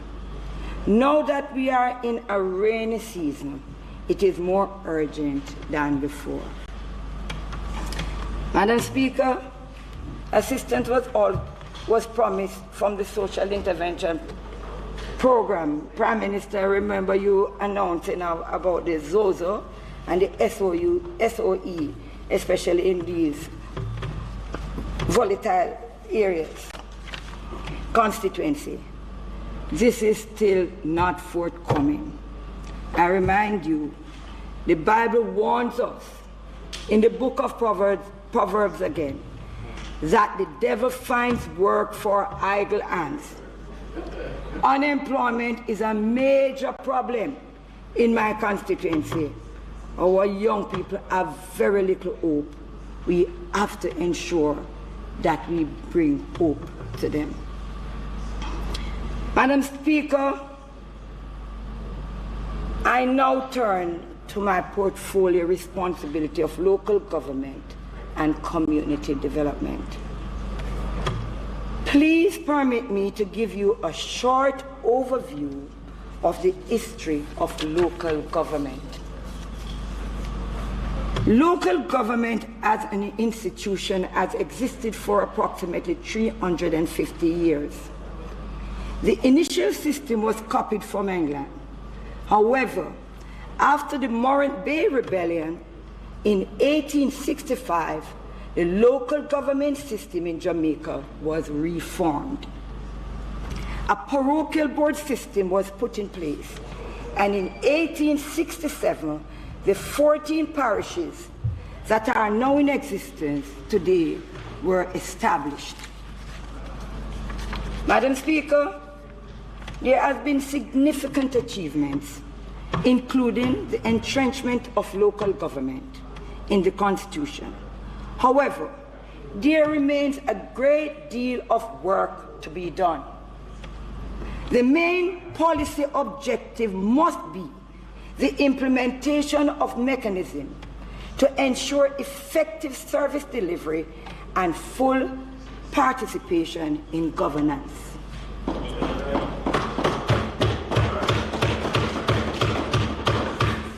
To accomplish this, part of the current reform process must be an honest and open examination of the service delivery functions and the division of responsibilities between central and local government.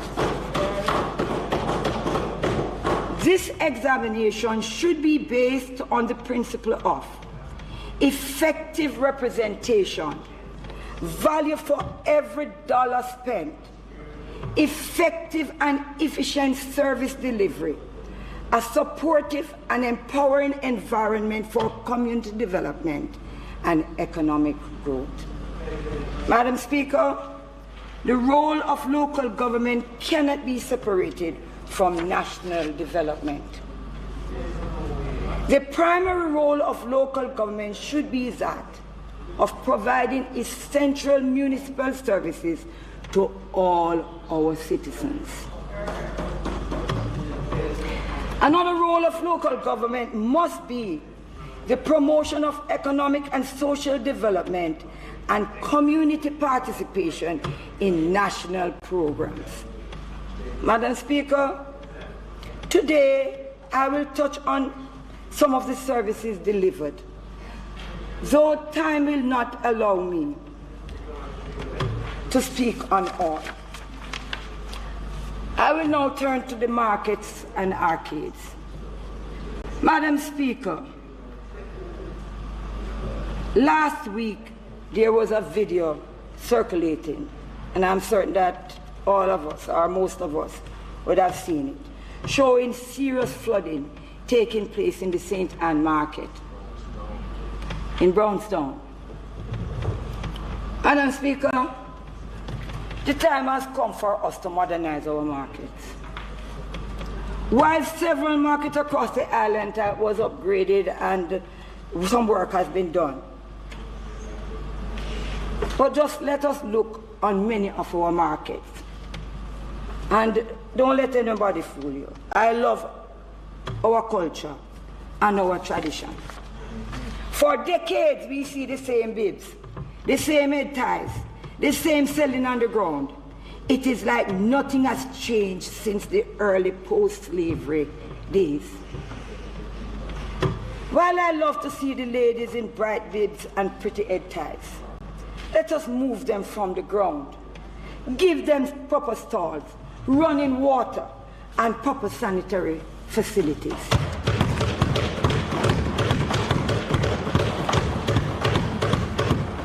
Renovate and upgrade the markets, educate and empower the vendors, and make our markets clean and safe space to conduct business. Give these very important and essential Jamaicans the respect they deserve. We get lawyers out there, we get doctors, we get all different professions coming out of that same market. Even more importantly, clean market, Madam Speaker, promotes food safety and better health. I now turn to the Jamaica Fire Brigade. Madam Speaker, recently it was reported in the media that a fire brigade truck caught fire while responding to a bushfire in Trelawney. I tell you. Many of our fire trucks, Minister, have seen better days and really need to be replaced. Let me be clear. While we are in full agreement with improvements such as the use of drones to help in our firefighting efforts, our priority should be in getting better equipped and reliable fire trucks deployed across the island.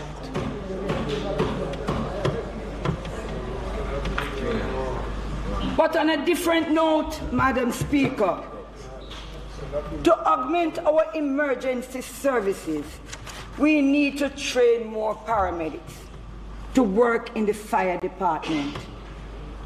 Their assistance would be invaluable in emergency and disasters. I believe fewer persons would need to go to the hospitals for assessment or based on any kind of minor care. They should be the first responders available. We know what it is like in the hospitals, especially now. This will free up our medical staff in the hospital to attend to persons with more critical needs. Office of the Disaster Preparedness and Emergency Management. Madam Speaker, we are now at the start of another hurricane season, and ODPM is still without a managing director. The experts say 17 named storms are expected this year. This predicts that 8 will become hurricanes and 4 of them will be major hurricanes. The ODPM need good leadership, not political actors. It is important we start stockpiling emergency supplies and get our shelters ready for any upcoming disaster. Madam Minister, we need to hear about the state of our preparation before it is too late. I now turn to National Solid Waste Management Authority. Madam Speaker, solid waste management is a major responsibility of government. It requires appropriate organizational capacity and cooperation between numerous stakeholders in the private and public sector. Although it is so essential to public health and environmental protection, the National Solid Waste Management Authority is not operating in a satisfactory manner. Too many Jamaicans are forced to live with uncollected garbage and smoke from dumps. Madam Speaker, every other street can almost be classified as a mini dump. The skips are overflowing with uncollected garbage for days and sometimes weeks. And what is bad, Madam Speaker, they continue to paint our skips into black, green, and gold, our Jamaican color. Don't do that to our color. We need to get proper work done, and then we could put joy and pride on those skips.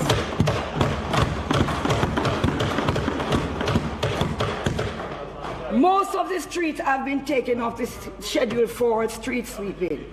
The curb and channels that were once maintained are no longer being taken care of. Our people deserve better. We are failing the people who need our support. A concern I hear very often, Madam Speaker, from our sanitation workers is the lack of proper gears and equipment. Many of them are exposed to toxin and dangerous chemicals. This is unacceptable. We must do better, Madam Chair. Madam Speaker, I am told that some supplementary contractors, and I want to hear if this is mischief now, have not been paid money owed to them for over 6 fortnights. This has caused a backup in the garbage in many communities, Madam Speaker. Some contractors are in debt to their creditors and workers and are unable to fulfill their family obligations. Madam Speaker, the Parliament needs to know what is happening at National Solid Waste Management Authority. Why aren't the contractors being paid on time for work done? Also, Madam Speaker, I can remember in 2015, a state-of-the-art fire suppression system was installed at the Riverton City dump. Is this fire suppression system still in operation? If it is so, why are there so many fires at the landfill? Madam Speaker, the frequent fires, those officially reported, and a lot that have not been reported, should be concerned to all of us.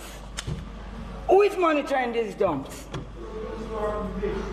We on this side believe the public have a right to know. And let me say if this is mischief again. Madam Speaker, I remember, and I'm sure a lot of the members can recall, that in July 2019, amid much fanfare, there was an announcement of a project by the cement company to convert discarded tires into energy. Oh, yes. Is that a mischief again? I would like to know if this project is still on. You don't remember. Madam Speaker, gully cleaning. Madam Speaker, in March last year, you'll get a time to tell me if it's mischief. Yes. Madam Speaker,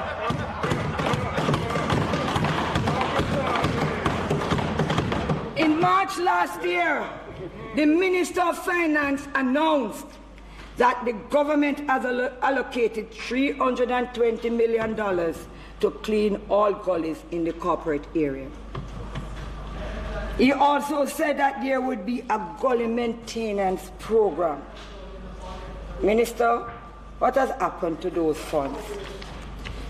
The poor state of the gullies, including the Sandy Gully, were highlighted by the Observer in a story headline, "Don't blame the National Solid Waste Management Authority for gully disgrace." In that article, the executive director of the National Solid Waste, Audley Gordon, said payment of the funds was delayed. Payment. You want to talk louder? Payment of the funds was delayed. Madam Speaker, I know the challenges and the risks created by those who continue to dump garbage in our gullies, but we must hold people accountable. That's right. I am therefore recommending that we establish, and that was long overdue too, a municipal court, a ticketing system, hire more litter wardens, get more enforcement officers, engage communities with a massive public awareness campaign, just like what we do with the how to exercise and what we must do. Start to give them. And how to the Jamaica move, and we move up and we get all scale to weigh now. Let us now, Madam Chairman, publicly educate our nation about keeping our country clean. Madam Speaker, with urbanization across Jamaica, we have to make sure that we step up to the task. Our National Solid Waste Agency must keep up and ensure that garbage collection and disposal are regular and efficient. Let me hear now if I mischief again. I turn now to the parochial revenue funds. All right, no problem. Madam Speaker, by law, from I was there, the parochial revenue funds are to be sent to the various municipalities each month. And I don't want to hear about the 3 strategic laws right now. Recently, different municipalities have complained about receiving their allocation up to 3 to 4 months late. That's right. Late payment hinders the council from offsetting their monthly expenses. Minister, you must intervene and ensure that the allocations are paid on time. No municipality can function without adequate funds. And I must tell you, Madam Speaker, many times I see people come to my office saying that they come to collect their little much, and there is no funds. Some come as far from Geisel, and they have to go back home. They're not in with fear, because they come with the hope to get their pay. So we really and truly have to understand that these people live from hand to mouth, and they must be, you must be able for them to be reliable, the council to be reliable. And exactly so. Madam Speaker, I now move to the homeless people. It is something very close to my heart. The cleaner reported recently that there are about 2,000 homeless people in Jamaica, with around 700 of them in Kingston alone. On any day in downtown Kingston, not far away from here, scores of them wander from day to day downtown. Many of them are mentally ill, others are substance abusers, and some have sadly just fallen on hard times. On January 25th, we woke up to the chilling news of the brutal murder of 4 homeless men in Kingston. For many of us, it was a sad and harsh reminder of how vulnerable the homeless are. That is why, Minister, I support the construction of the Adult Transitional Center being built in downtown Kingston and the other shelters across Jamaica. Madam Speaker, we have to go a little further. We need to have an extensive survey done to determine the true number of homeless people across the island. We need to know where they are and the type of service required, including social workers and psychologists. Some may just need a little help, while some might need more long-term intervention to get back on their feet.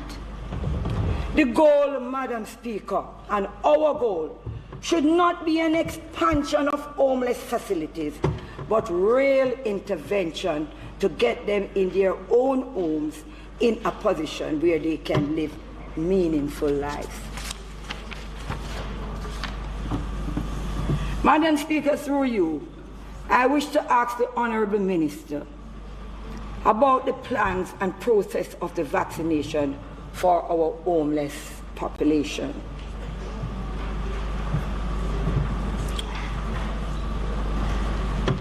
Madam Speaker, while it is not a part of my portfolio duties, permit me to say a few words on the farm work program.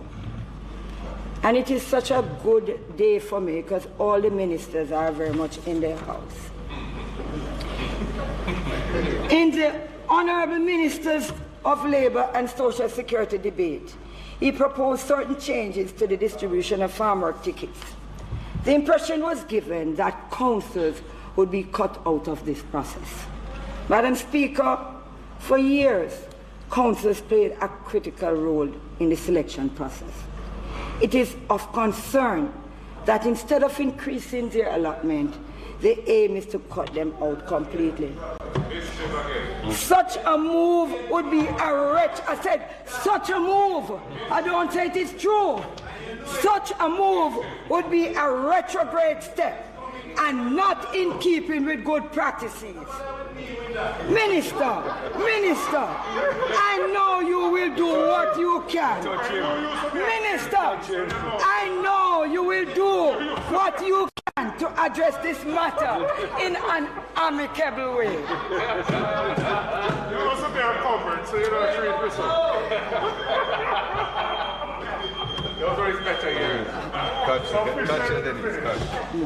Madam Speaker, I ask that the presenter be given sufficient time to complete her presentation. The question before the House is that the member be given sufficient time to complete her presentation. Those in favor? God Those bless against? you. The ayes have it. God bless you. Rural water. Madam Speaker, I am told that each parish council get approximately 300,000 per month for trucking of waters in the various communities.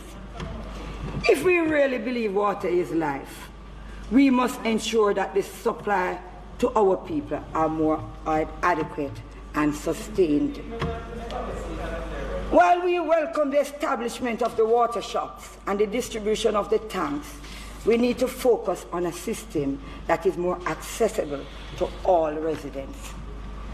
Some of the persons who need the service cannot afford to travel to these water shops. We need to provide the municipalities with more water trucks. Instead of we hiring all different trucks to the council, why we don't buy the trucks and have them so that they will be able to supply the needs in the various communities. Madam Speaker, there are so many other issues that time will not permit me to speak on them today.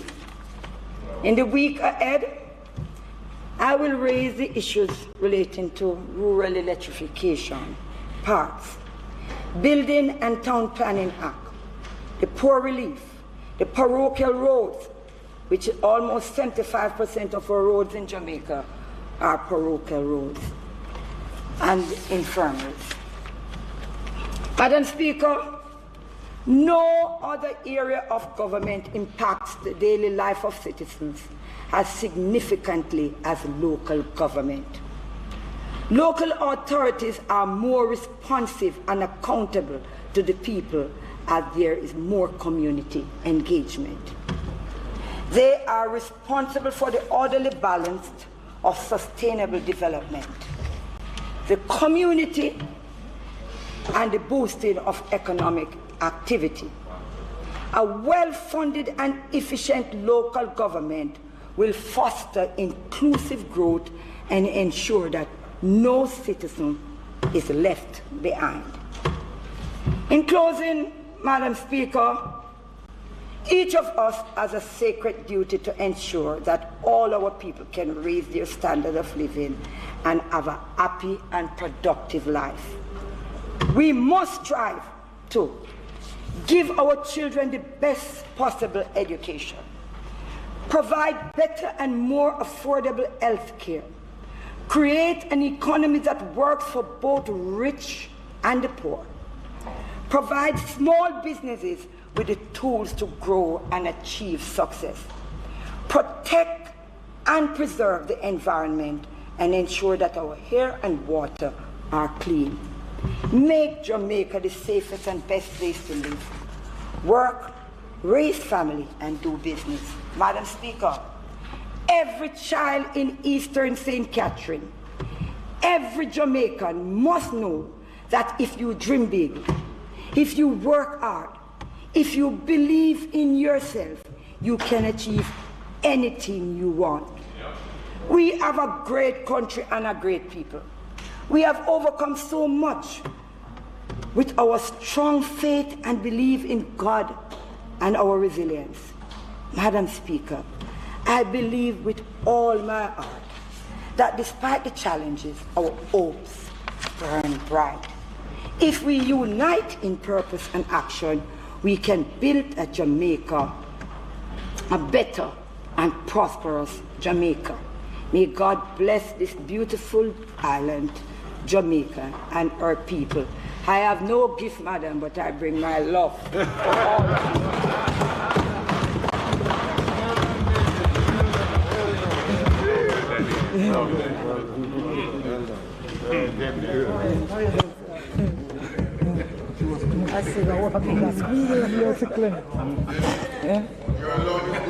My love is good enough.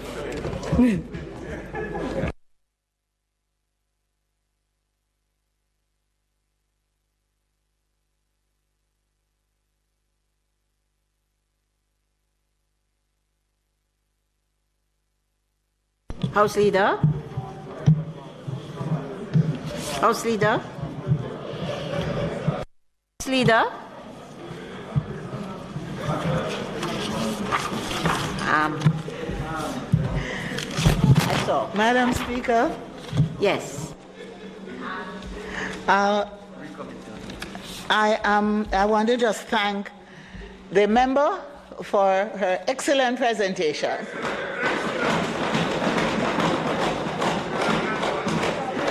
So, Madam Speaker, may I ask for the recommittal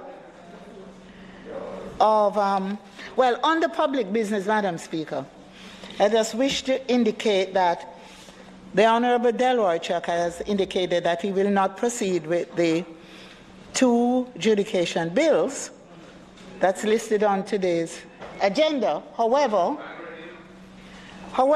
he is asking for notices of motion given orally to be recommitted to enable him to table 2 new bills. Madam Speaker. The question before the House is that the item notices of motion given be recommitted. Notices of motions given orally be recommitted. Go ahead. The question before the House is? Those in favor? Those against? The ayes have it. Minister Cho. Thank you, Madam Speaker. I beg to give notice that at the next meeting of the House, I will move to introduce and have read the first time a bill shortly entitled the Legal Aid, Fees, Validation and Indemnification Act 2021. Madam Speaker, I also beg to give notice that at the next meeting of the House, I will move to introduce and have read the first time a bill shortly entitled the Extradition Amendment Act 2021. I think they should be circulated in long form. Okay. Thank you, Madam Speaker. They should be circulated.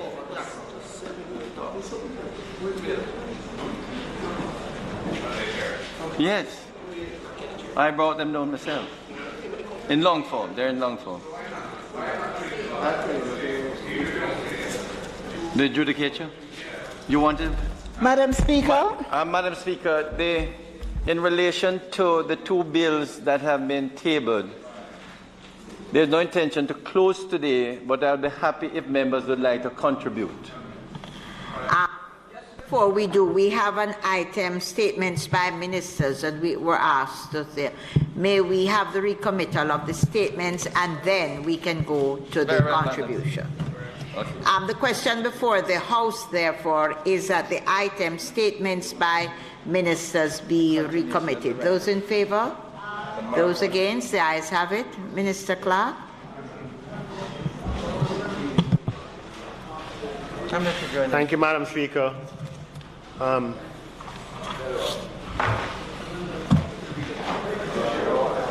Where is the... Hey, hello. Minister, do we have copies of your statement for the opposition, for myself? Yes, Madam Speaker, they're right here. I'm sure the orderlies will soon distribute them. Thank you, ma'am.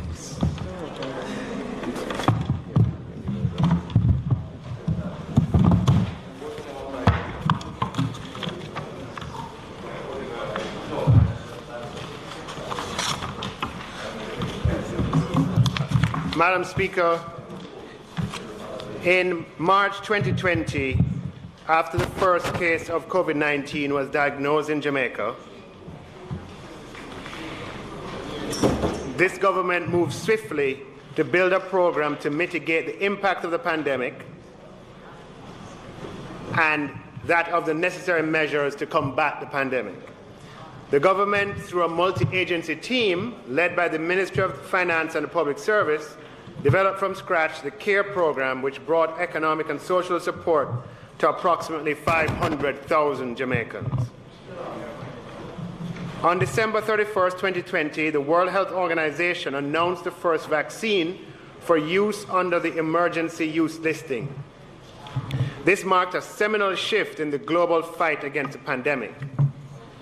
Subsequent approvals for vaccines followed relatively quickly, and this was the first time in recorded history that vaccines had been developed and approved within such a short time span, and consequently has had varying reactions around the world.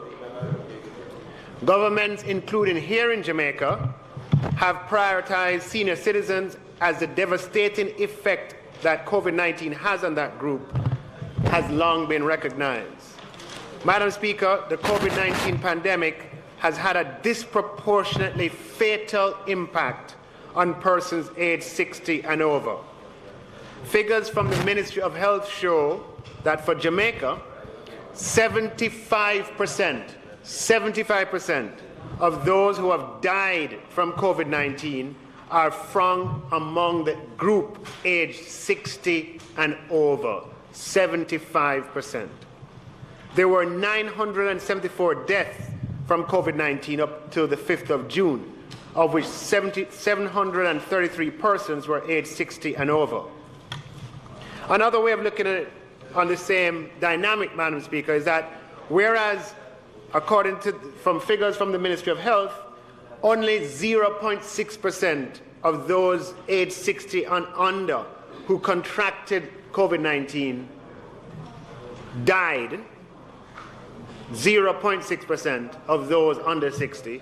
When you look at those over 60, 8%, or 1 in 12 of those over 60 died.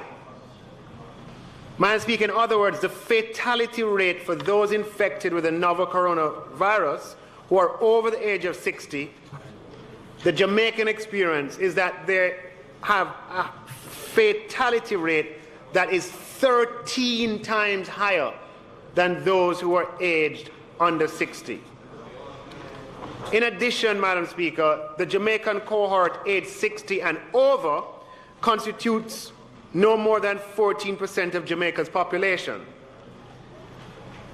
However, approximately 1/2 or 50% of all those who had to be hospitalized due to COVID-19 are in the over 60 category.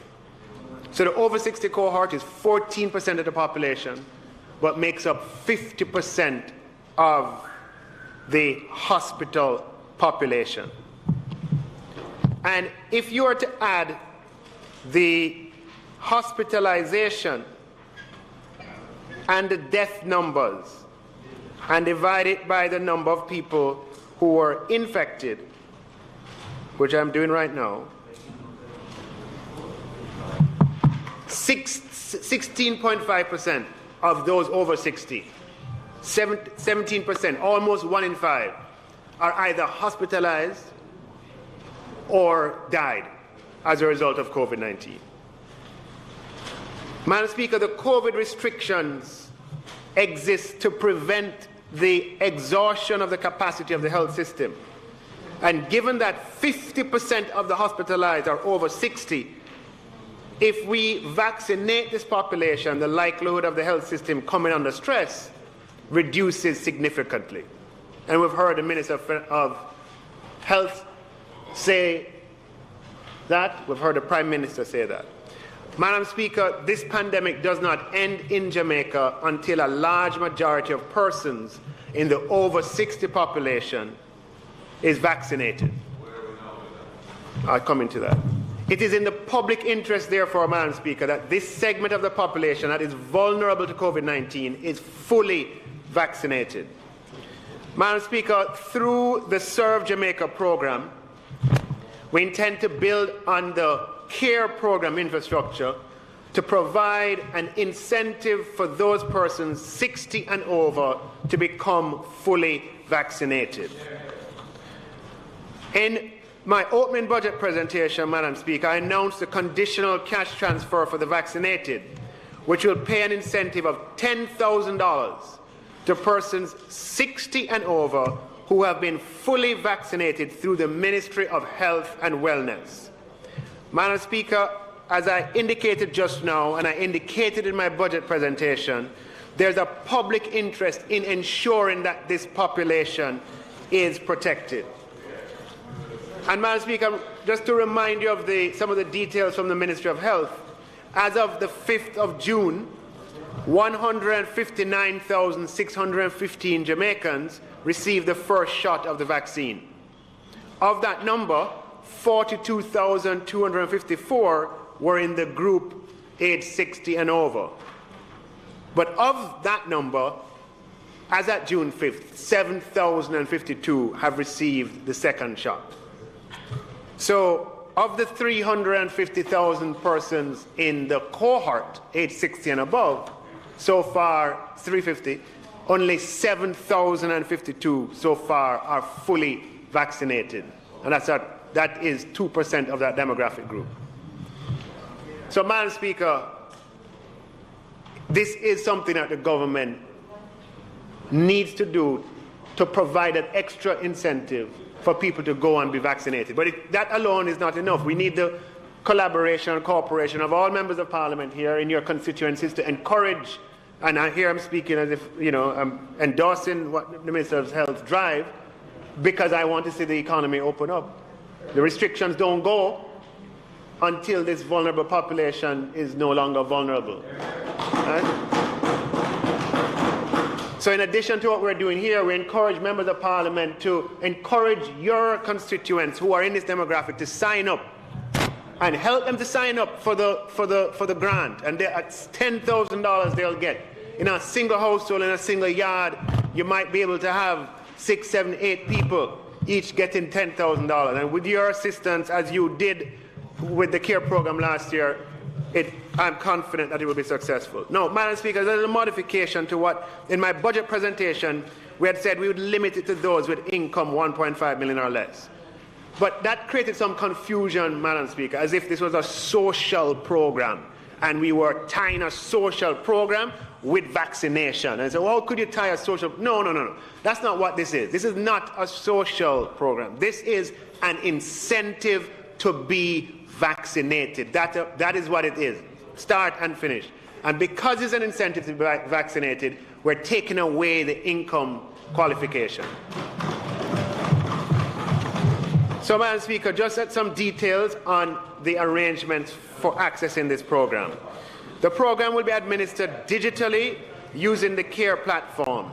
Persons aged 60 and over who are fully vaccinated, so they have their card and they've gotten the 2 shots, in the case of Pfizer.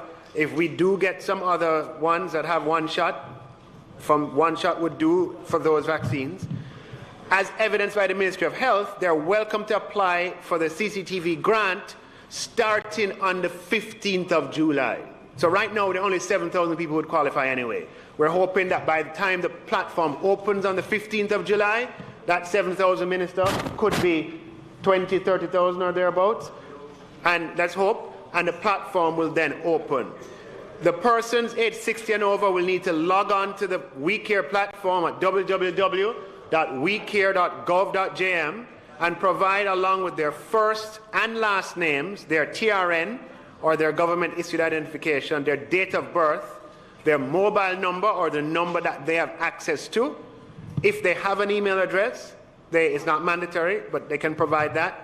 And then the card that you get from the Ministry of Health has the vaccination type, and so far it's all been AstraZeneca, but in the future, who knows, there could be others, and the batch number. And the batch number is on the card that you get from the Ministry of Health. And then to indicate your preferred method of payment, a commercial bank and a remittance. And if you have any doubts about your commercial bank account, indicate a remittance company. for those selecting bank accounts, it's essential that the bank account selected is in the same name as the person who is applying. So the person who's over 60, you can't put down your grandchild's bank account or your niece's bank account or your nephew's bank account. You will not be able to get the grant, the $10,000 if you do that. We've had the experience before, and hopefully we all, including the government, will have learned from it. On application, the applicants will be provided with a unique reference number, which they should keep because that will be used to track the progress of their application and allow for queries to be responded to. The website does not require any data plan or credit to log on to it. 0 rated. So it won't cost you any money if you go on a mobile phone to access the website. Madam Speaker, with the CARE program, the persons will be communicated with by SMS text message to say it has been approved and it has been transferred, etc. And again, either through the bank or remittance companies. Now, given this demographic group, it's quite possible that there are persons who will be physically unable to get to a remittance company. And so from the beginning, we're building in third-party collection under the following conditions. There has to be a signed letter stamped from a JP authorizing someone to collect on their behalf, and the person collecting has to have a valid government-issued identification, as well as identification of the person who is so authorizing. Customer service queries will be handled by the Ministry of Finance's customer care team, and we'll have many up. We will have this in the public domain, but I'll just say it here for completeness: 1-888-4-WE-CARE or 1-888-493-2273. Madam Speaker, as with the CARE program, we'll invite the Auditor General's Department to conduct concurrent audits. That is to audit the CCTV program while it is being executed, and the Auditor General will have access to the system and all of its data, and will be able to audit the eligibility, the validation, and other processes, and produce their reports, which will be tabled in Parliament.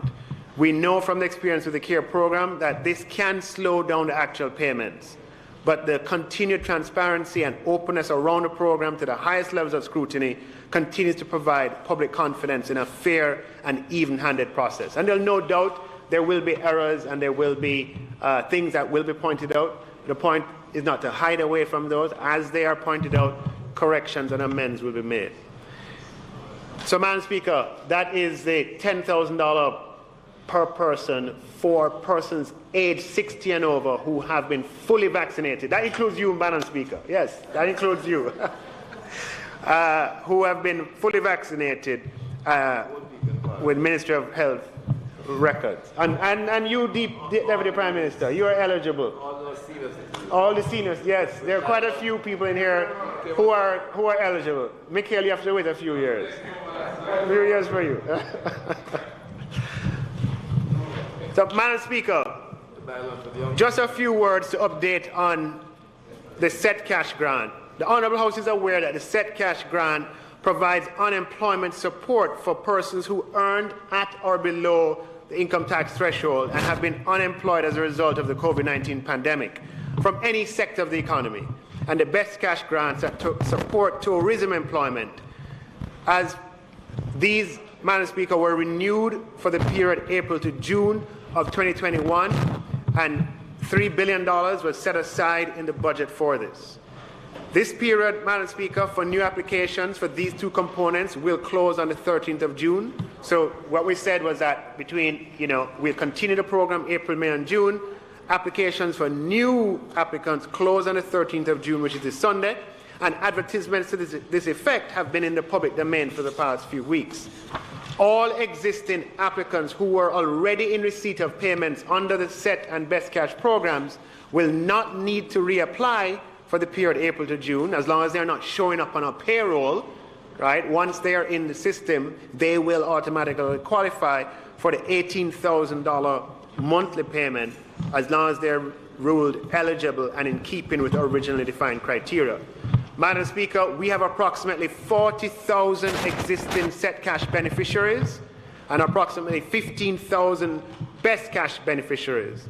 And we expect all applicants with respect to the months of April, May, and June for those payments to begin in the end of June. So, Madam Speaker, under the Serve Jamaica program, we expect approximately 55,000 Jamaicans who have had the unfortunate experience of having lost their employment during the time of COVID to be in receipt of their set cash and best cash grants of $18,000 per month in respect of the period April to June of 2021, which will be paid in the months of June, July, and August of 2021. And we expect this to cost in the region of $3 billion.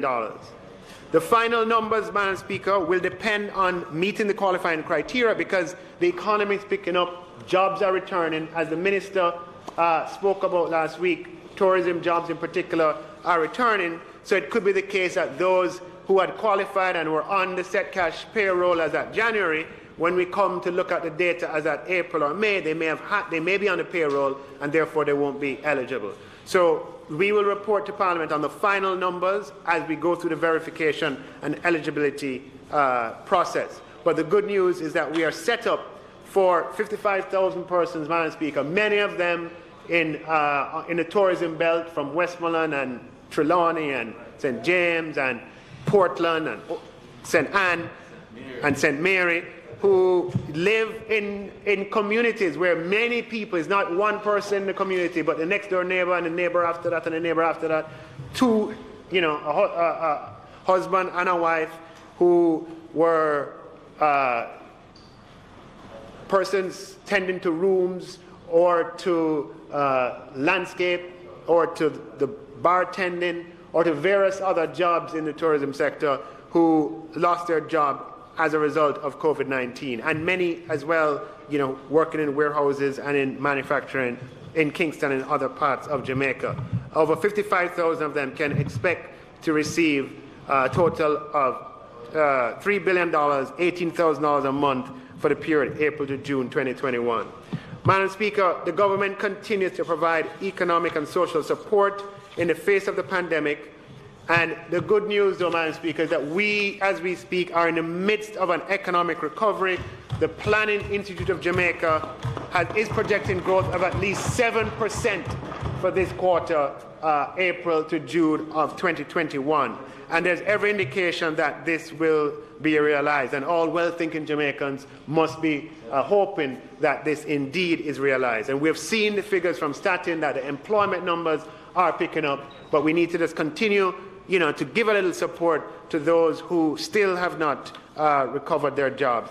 Madam Speaker, what is critically important as we are on the cusp of economic recovery is that Jamaica's vaccination program is successful so that we can look to the future with confidence and hence the cash incentive to all over 60 to be fully vaccinated.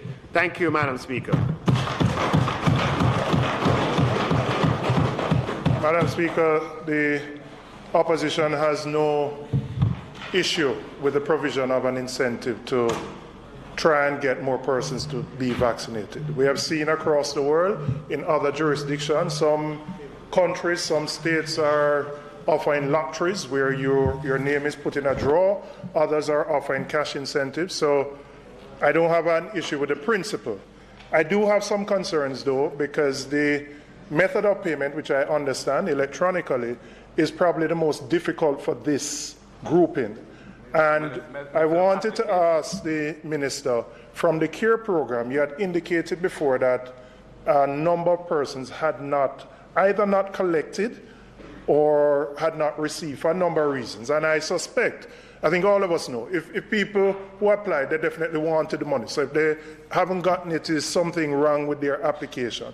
I wanted to find out what percentage, how many persons were in that category, and whether some consideration can be given. While I understand the ease of the electronic transfer, it is going to be particularly difficult for this grouping.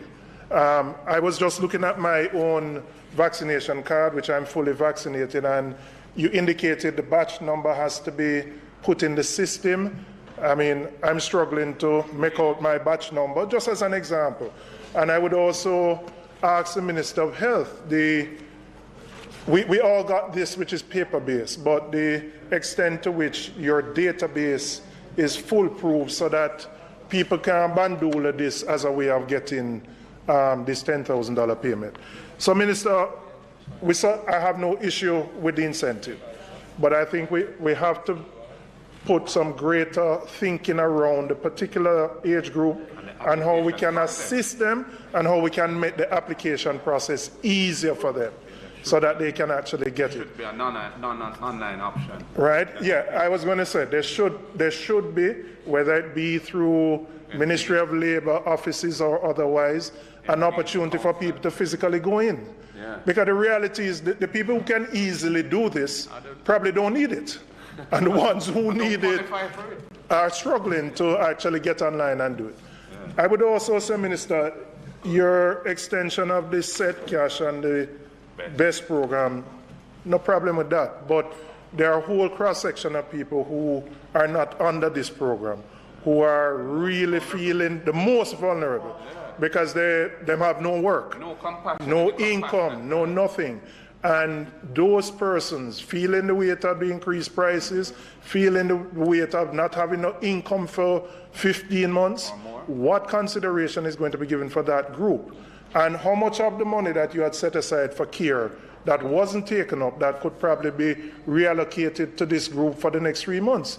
The FAO has said food prices are at the highest level in 10 years globally. We have had increases in gasoline, electricity, food prices, everything has come together right now. So the group that has no income, that don't qualify for BEST or SET, that group needs some help. And I would put to you, Minister, that you need to figure out a way, whether it's through the Ministry of Labor and Social Security poor relief, whether us as colleagues, as MPs can make recommendations to reach out to that segment. The segment that is in the informal economy, that wake up in the morning to hustle to make sure them can eat in the evening. That sector needs help more now than ever before. Many of them, I like your optimism about the 80% of people back at work, but for inner city urban constituencies like mine, tourism don't impact us positively. So persons who would depend on entertainment and nightlife and those things have just had zero for 15 months. Those people need an intervention. So I put that to you, Minister Clark. Speaker, Minister, Madam Speaker, Minister, just before you come to respond, could you also address the situation confronting the Go Digital program affecting the MSME sector?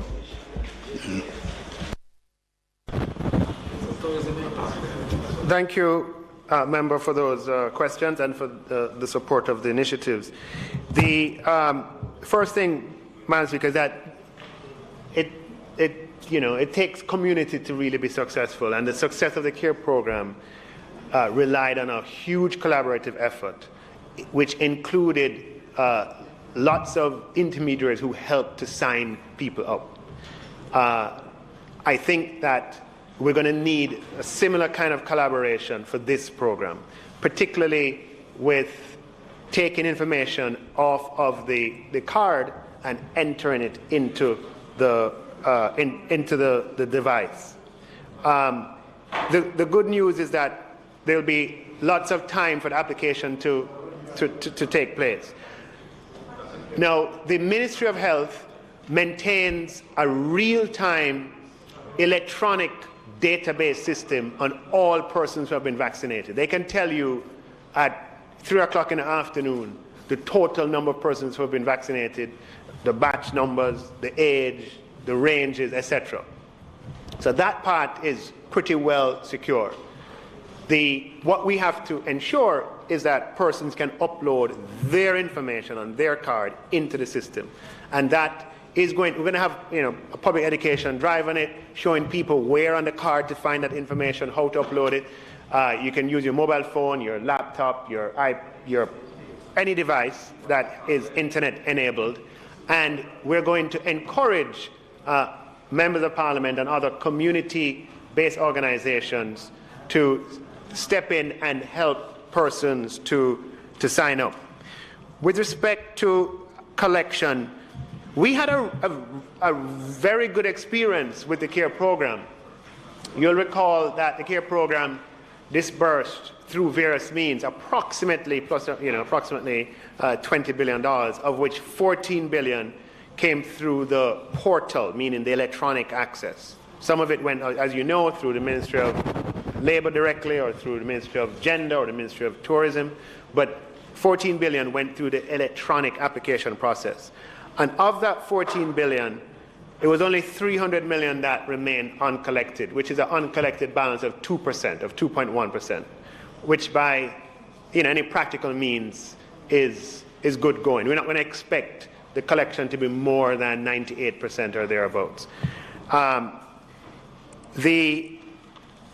Because we have the persons submit their telephone numbers and so on, the program can communicate directly with them, reminders, and get persons to come and collect. And the experience that we had through the CARE program was that persons were responsive to being texted. And as I said, we had 98% of the funds that were sent to be collected, that they were indeed collected.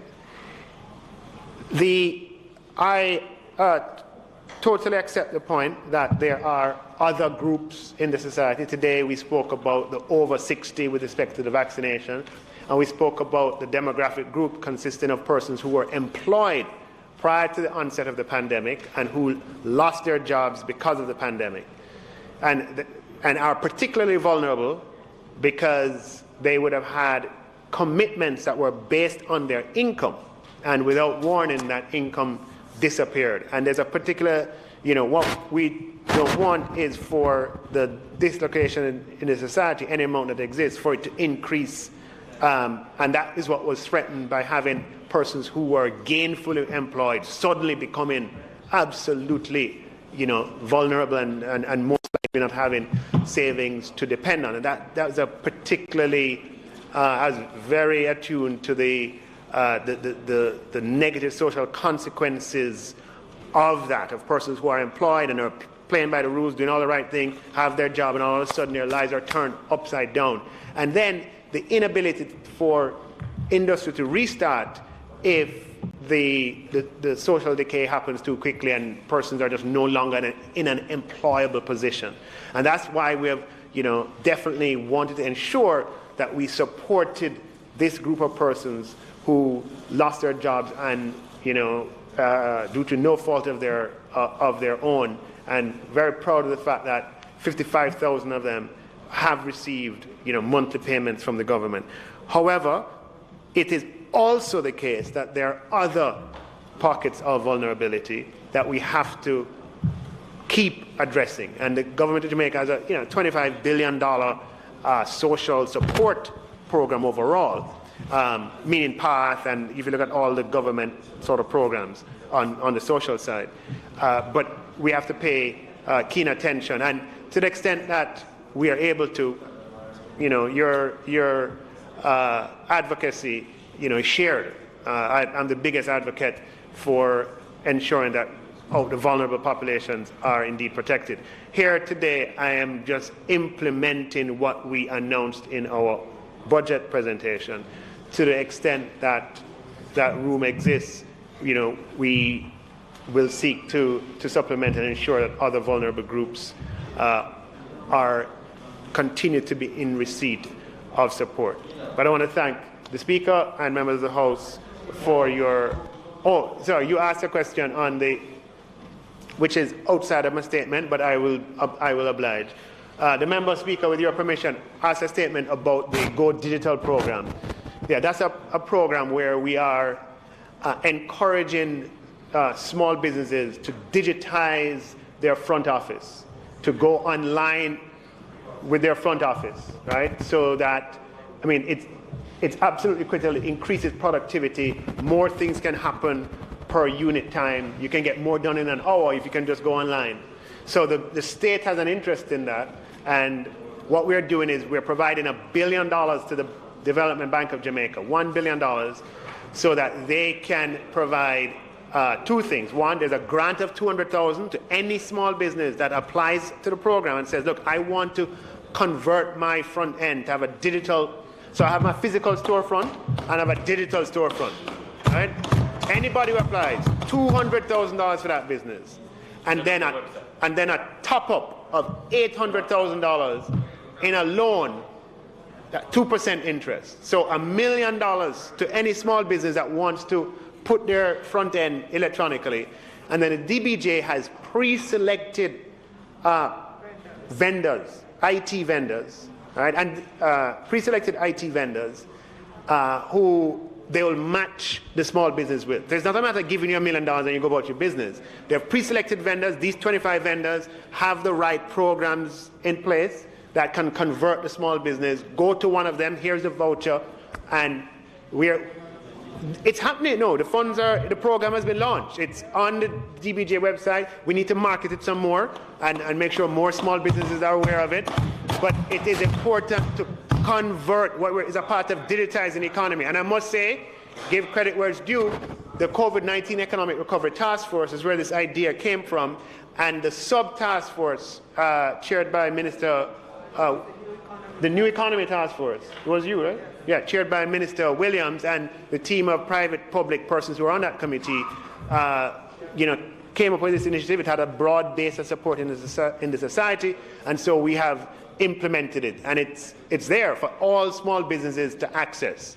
We just have to advertise it a little more. Yeah. Have I answered your question? Minister, you've sort of refreshed the memories for those who didn't remember and know what the program is, but there's been a number of complaints about accessing the program through the DBJ. So, there seems to be a problem that doesn't sync with your understanding as to where things are. Yeah, so, there's policy, and then there is implementation of policy, right? So, with that feedback, obviously, we will take a look and make sure the implementation is consistent with the policy intent. But I just took the opportunity to explain the policy. Right? Absolutely. There's $1 billion. I do not want to take it back at the end of the year. Okay, you hear me saying it. That money should not come back to the council fund. It should be. We want that can finance. Thank you for pointing it out. Thank you for pointing it out. Yeah.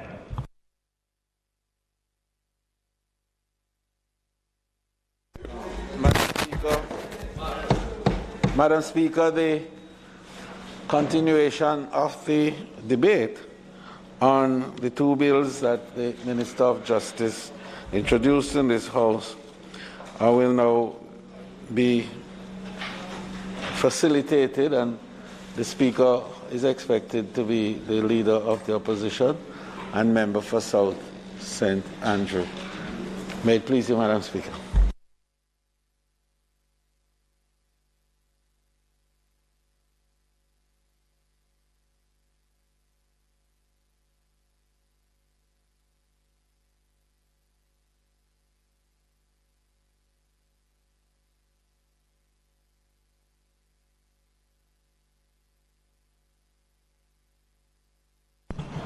Mr. Golding.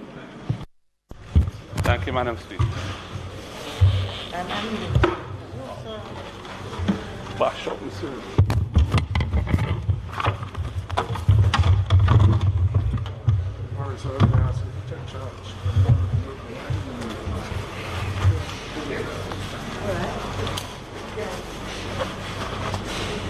We're leaving in Cuba.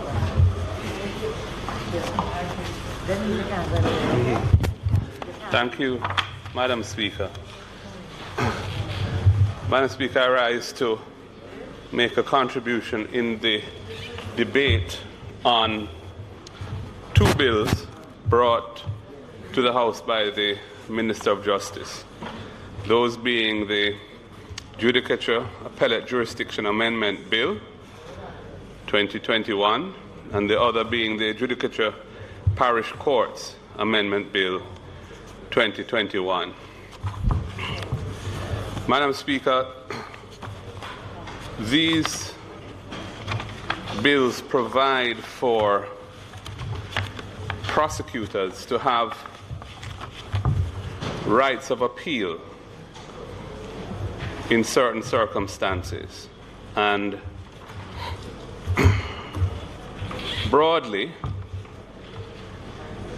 they have my support insofar as they deal with specific issues which, when we were in government, I had initiated as Minister of Justice at the time, though the actual legislation hadn't reached the point of going back to Cabinet for Legislation Committee. It was in the drafting stage. And 5 years later, they're being tabled here. Essentially, the issues that led to me taking those submissions to Cabinet back then were essentially a concern about a situation in which persons could be convicted of serious offenses, or rather acquitted of serious offenses, and the double jeopardy rule would not allow them to be retried if it was subsequently established either that their acquittal was a result of some, what I would call, obstruction of justice type offense having occurred. In the legislation, in the bills, they're referred to administration of justice offenses. But thinking about it, I think a better term for it would have been obstruction of justice offenses having occurred. For example, as a result of a key witness having been killed or intimidated, or jurors having been bribed, judicial officers having been bribed or threatened, anything of that nature, perjury, lies having been told in court which can be proved beyond reasonable doubt, or have been proved beyond reasonable doubt, through a perjury charge as having led to the acquittal of the accused person. And also the possibility that where new and compelling evidence becomes available, which indicates in highly probative terms that the person who was acquitted was in fact guilty, and that information was not available at the time of the trial and could not have been available even if reasonable efforts and diligence had been demonstrated by the investigators and prosecutors at that time. If that new and compelling evidence ought to be available to the justice process so as to ensure that the person is held accountable for ultimately what they originally did. Those are the two main circumstances. The other was where an acquittal resulted from a point of law in the case arising, which is in fact disputed by the prosecution, and affording an opportunity for that point of law to be determined by the Court of Appeal, or ultimately the highest court if necessary. And insofar as that ruling of law which may have led to the acquittal is found to be flawed and wrong, the matter could be retried. And this does happen from time to time. And I also want to thank the Minister for having shared with me my own cabinet submissions at that time, which reminded me of what was in my mind then when we brought these matters to Cabinet at the time. For example, the case of Millicent Forbes versus the Attorney General of Jamaica, which went to the UK Privy Council. That was a case where a 13-year-old girl was allegedly shot and killed by a member of a party of police officers who were on duty. And one of the policemen was indicted for murder. At the preliminary inquiry and during the trial, certain disturbing events reportedly took place, such as a harassment of the victim's family, intimidation of witnesses, and material evidence going missing. The circuit court was also misled that a material witness was unavailable to testify because he was off the island. And all of this resulted in the prosecution offering no evidence against the accused person and the judge directing the jury to enter a verdict of not guilty. However, a few days after the case was dismissed, it was revealed that the material witness had in fact returned to the island and would have been available. And in those circumstances, even an attempt was made to take the matter to the Court of Appeal to have a retrial ordered, but the law as it stands today would not permit of that. And that offended certainly my conscience and I think many other persons. Other jurisdictions have, including some in our own region and some overseas who we share a similar legal tradition with, UK, Australia, for example, and more closer to home, several CARICOM states have introduced legislation like this.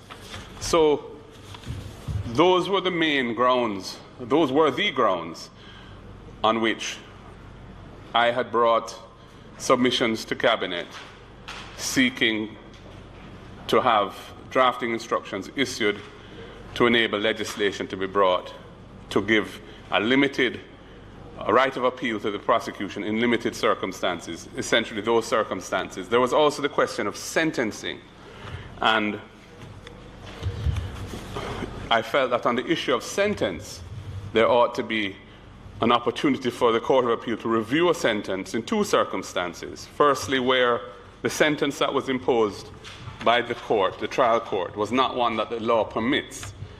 It was essentially a sentence that was flawed as being an error of law. And the second circumstance is where the sentence was manifestly inadequate and would offend the conscience of the nation. And in those circumstances, we felt that the prosecution ought to have the ability to have the Court of Appeal revisit the sentencing issue to see whether a more appropriate sentence should be imposed. Now, the bills that have been brought here by the minister do that, but they also go further.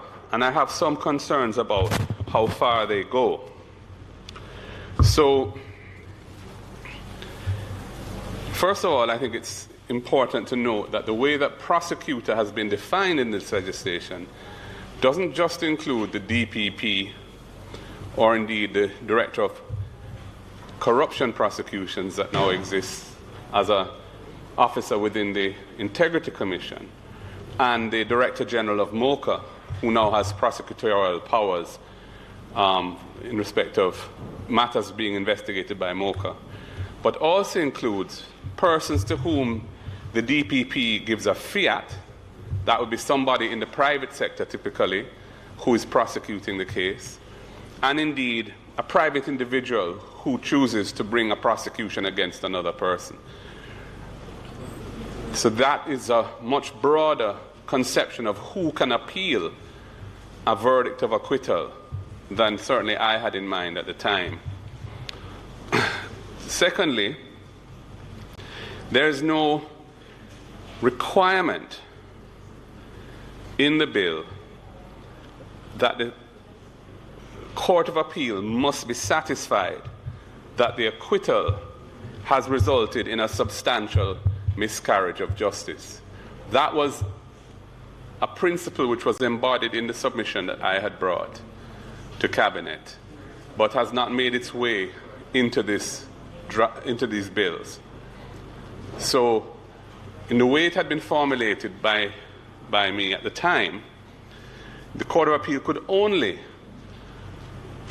set aside the acquittal verdict if it was satisfied that that acquittal had resulted in a substantial miscarriage of justice.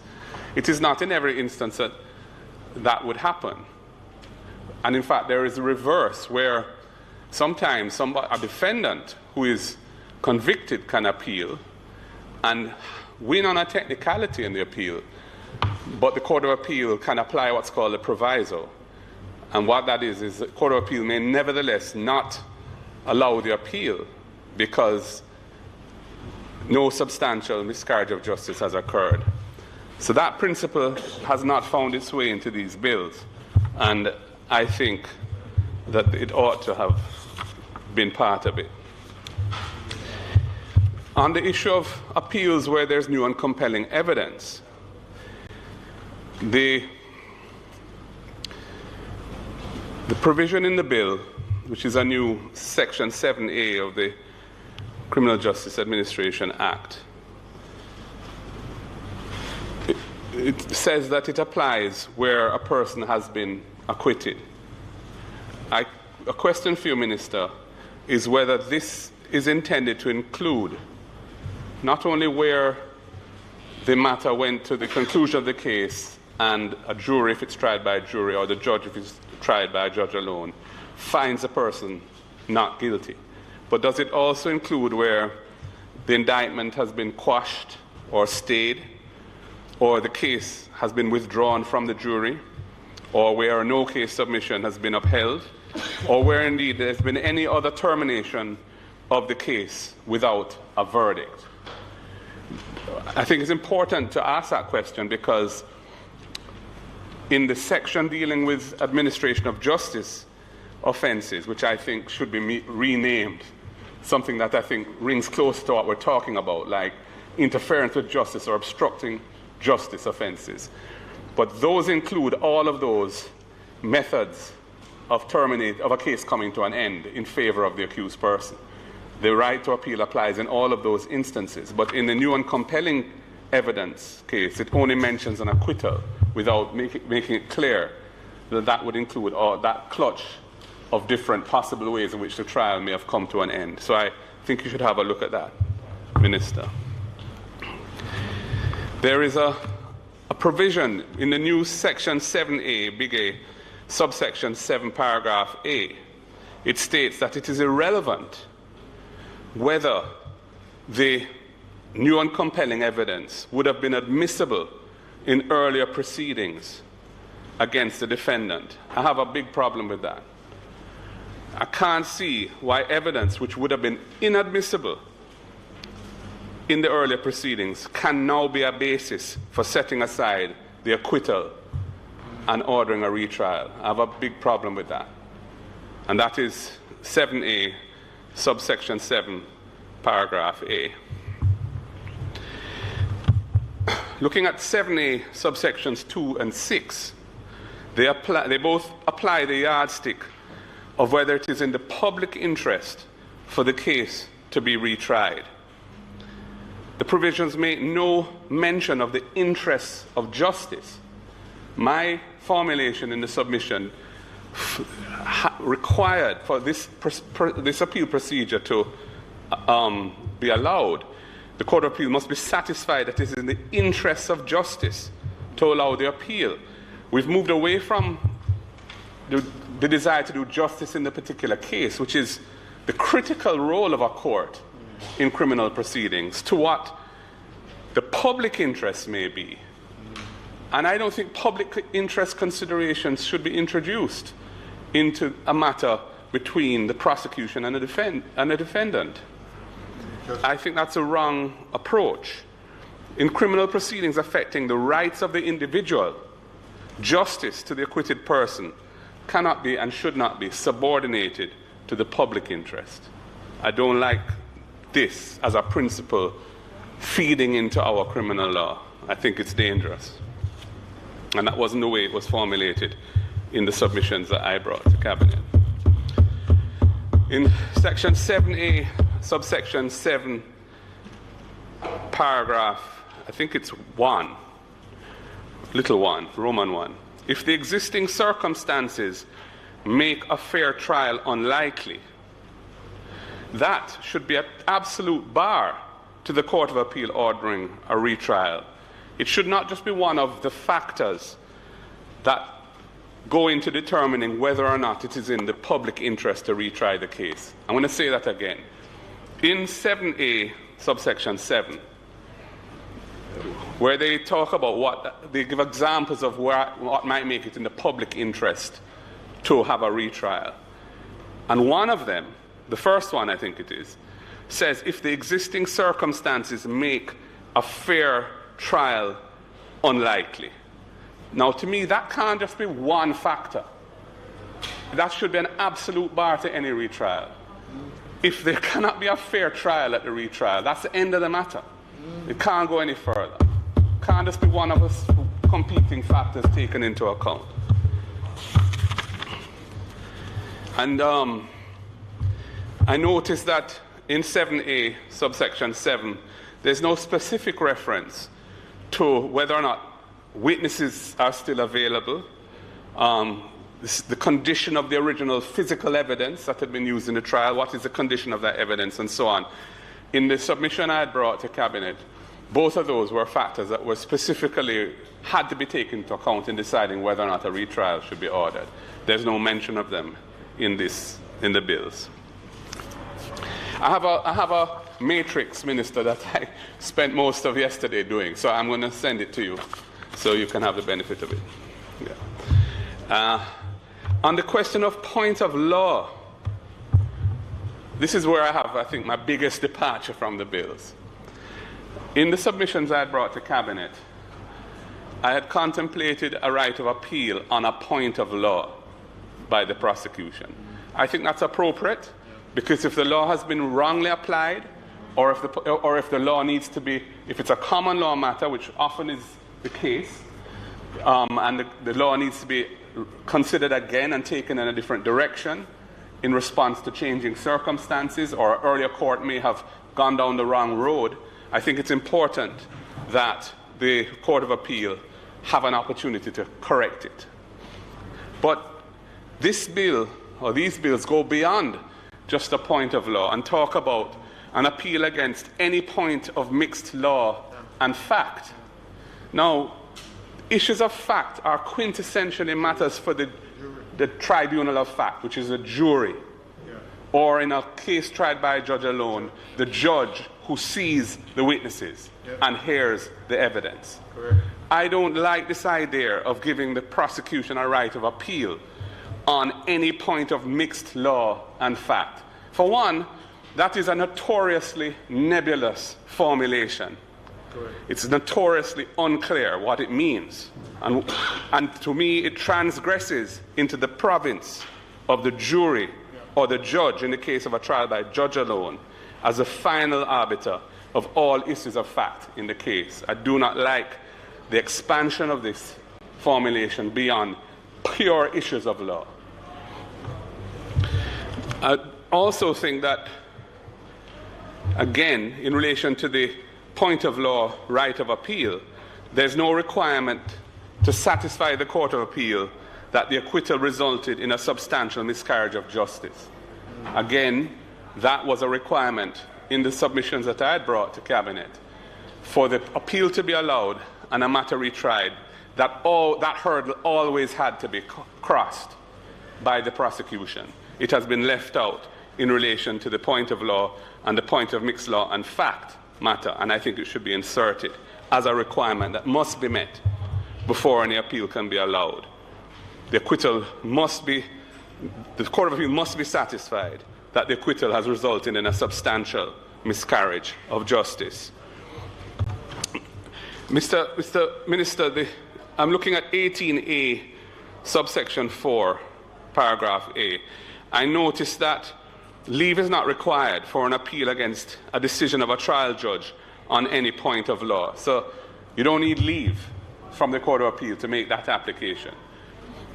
And I'm a little surprised about that. In 18.5a, it says the Court of Appeal may grant leave from a decision of the trial judge on any point of mixed law and fact, if the Court of Appeal thinks fit. So it is not necessary to show that the decision resulted in the acquittal happening or resulted in a substantial miscarriage of justice. And there's no need for the Court of Appeal to be satisfied that there has not been a lapse of time or other factor making it contrary to the interests of justice to permit the appeal to go ahead. And there's no need to give the respondent, who would be the person who had been acquitted, the opportunity to make a written representation to the Court of Appeal in connection with the application for leave. These issues arise in relation to the appeal on points of law or mixed law and fact, where it says the grant of leave is simply if the Court of Appeal thinks fit, without establishing what threshold must be met before they grant leave. And I think that, I don't like that formulation. I think it's inadequate. Moving to the issue of appeals against sentence, the new 18A makes it clear, well, makes it unclear actually. 18A 4A says that leave is not required for an appeal against sentence that is based on the Supreme Court not having had the power to impose that sentence. But then 18.6 suggests that leave must be applied for. The two don't sit harmoniously, Minister, between 18A 4A and 18A 6.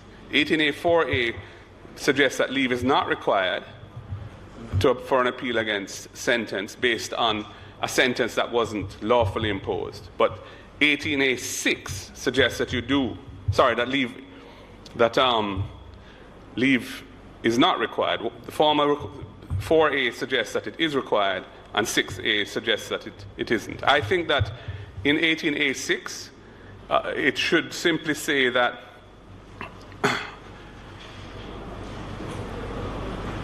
rather than have the way it is formulated now, and I should just refresh my memory on the specific formulation of it so I can be more helpful in my submission to you. Yes, subsection 6 says the court may grant an application for leave to appeal under subsection 2B if the court is satisfied that A, the trial judge erred in law as to the court's power of sentencing, and that's the inconsistency because it already says in 4A that leave is not required in that instance. And it goes on to say, or the sentence concerned is materially less than the generally expected and accepted level of sentence for the offense committed, having regard to the sentencing guidelines, if any, and the circumstances surrounding the offense. I think that formulation in 6B should just run from the chapeau in 6 directly to make it one provision, because the provision about if the trial judge erred in law as to the power of sentencing is really misplaced, because it's already said earlier that you don't need leave in those circumstances. And another point, and this is in relation to 18A subsection 8, it does not require the sentence substituted by the Court of Appeal to be one which the trial judge had power to impose. It simply says that the Court of Appeal can substitute such sentence as a court considers appropriate, but that must be circumscribed by the law that would have limited what the trial judge could have imposed by way of sentence. It can't be completely at large for the Court of Appeal to do whatever it wants. And I think that was in the original submission that I had made to Cabinet, but it didn't find its way into the bill. So I do think it's important that whatever substitute sentence the Court of Appeal imposes, it must be one which the trial judge would have had power to impose. Okay.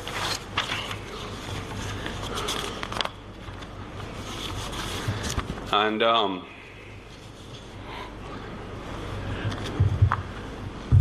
Minister, I'm moving to clause 4 of the bill, inserting a new, or rather amending section 21 of the Principal Act.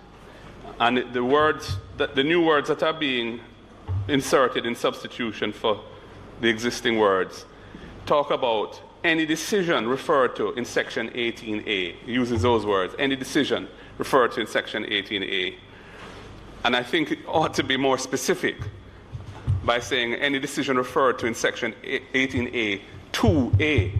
That is the only decision. In 18A is a big section. It spans several pages. But the decision being referred to in this clause, in this amendment to section 21 of the Principal Act, is the decision referred to in 18.2A. And that, just to be clear, that is a decision on a point of law or that there has been an administration of justice offense. So it should be more specific in its reference, I think. And the new section 23A, which is inserted into the Principal Act by Clause 5,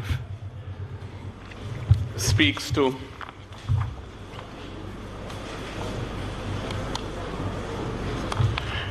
the new subsection 4 says that this is dealing with references to the Court of Appeal by the prosecutor. It's a little different it's different to an appeal by the prosecution, because subsection 4 makes it clear that the reference shall not affect the trial in relation to which the reference is made or any acquittal. So this is not going to affect the outcome of the case that has been concluded at trial.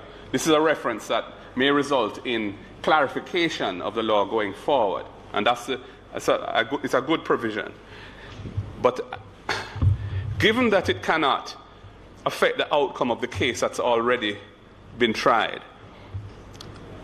if the prosecutor is an attorney to whom the DPP has granted a fiat to prosecute, or is a private individual who initiated a private prosecution of the case, I think that reference to the Court of Appeal should have to require the consent of the DPP to go forward. I don't think private litigants should just be able to refer matters like that to the Court of Appeal. No, if you look at this, it does not. Yes, I'm absolutely sure. And I urge you to have a look at it, because the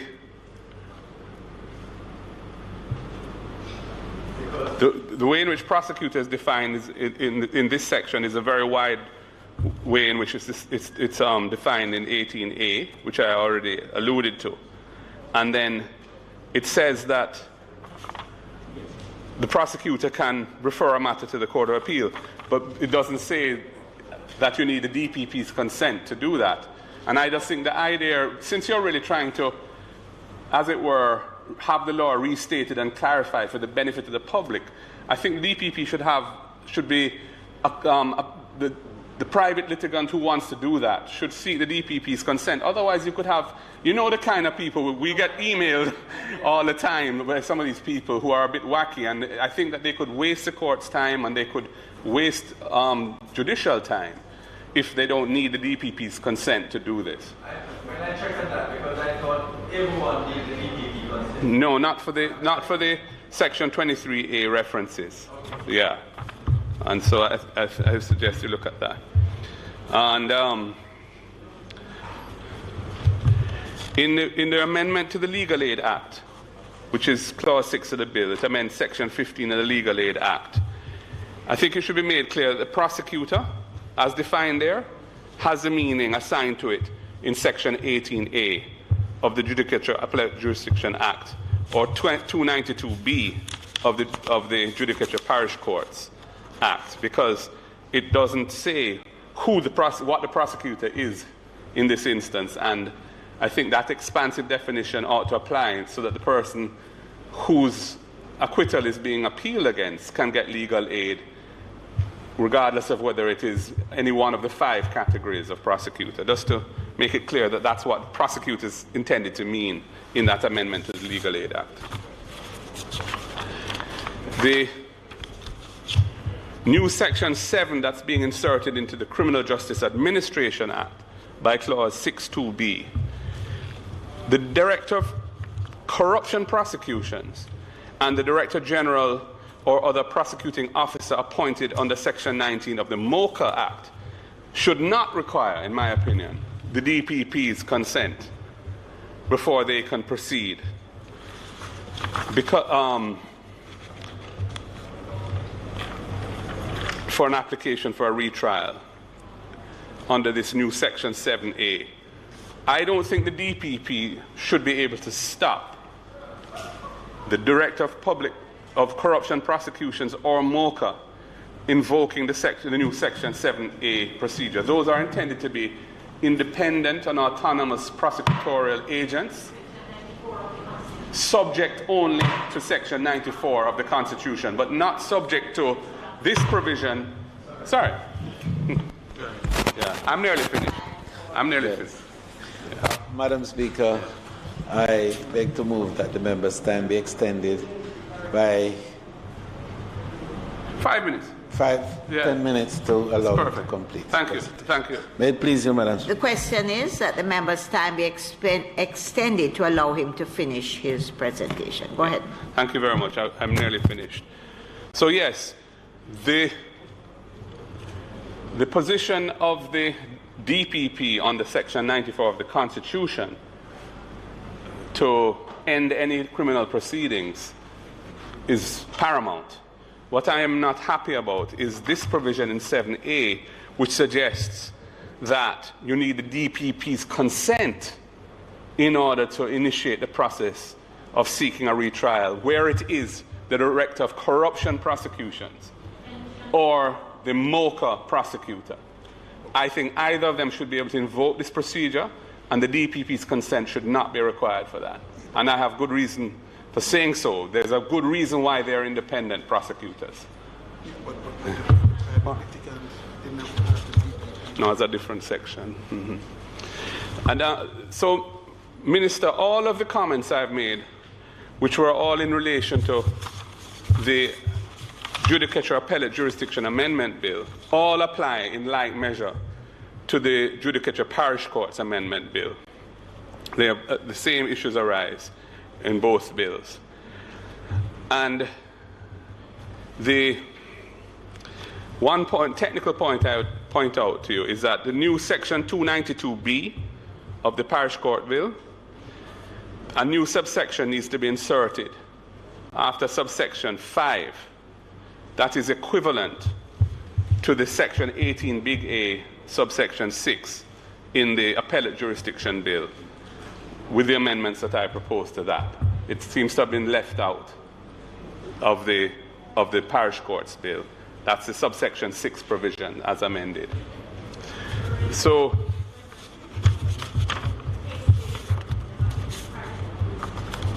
this is to do with the appeal provision in the Parish Court, the new appeal section. Yeah. I can't hear what you're saying, but I'm just saying that there's a new section dealing with appeals by the prosecution in the parish courts. It's 292 Big B. And there's one of the provisions in 18A, which is dealing with the regime, which is this one section, the equivalent of subsection 6, didn't make it into the parish court provision. And I think that was an oversight. So I think I'll just bring it to your attention, Minister. So I think it should also be made clear that the Parish Court Bill is not only dealing with rights of appeal against acquittals that are rights being given to the prosecution and other procedures of that nature, but is also restating a number of sections dealing with the defendant's right of appeal.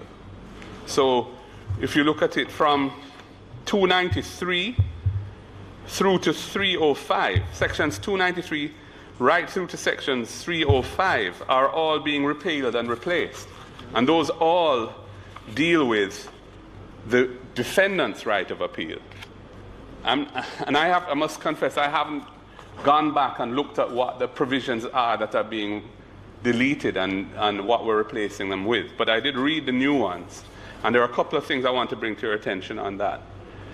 In the new 296, this is a parish courts bill now, in the new section 296, 2B, it says that if a new trial is ordered, no greater punishment shall be imposed in the event of a conviction at the new trial than was inflicted at the first trial.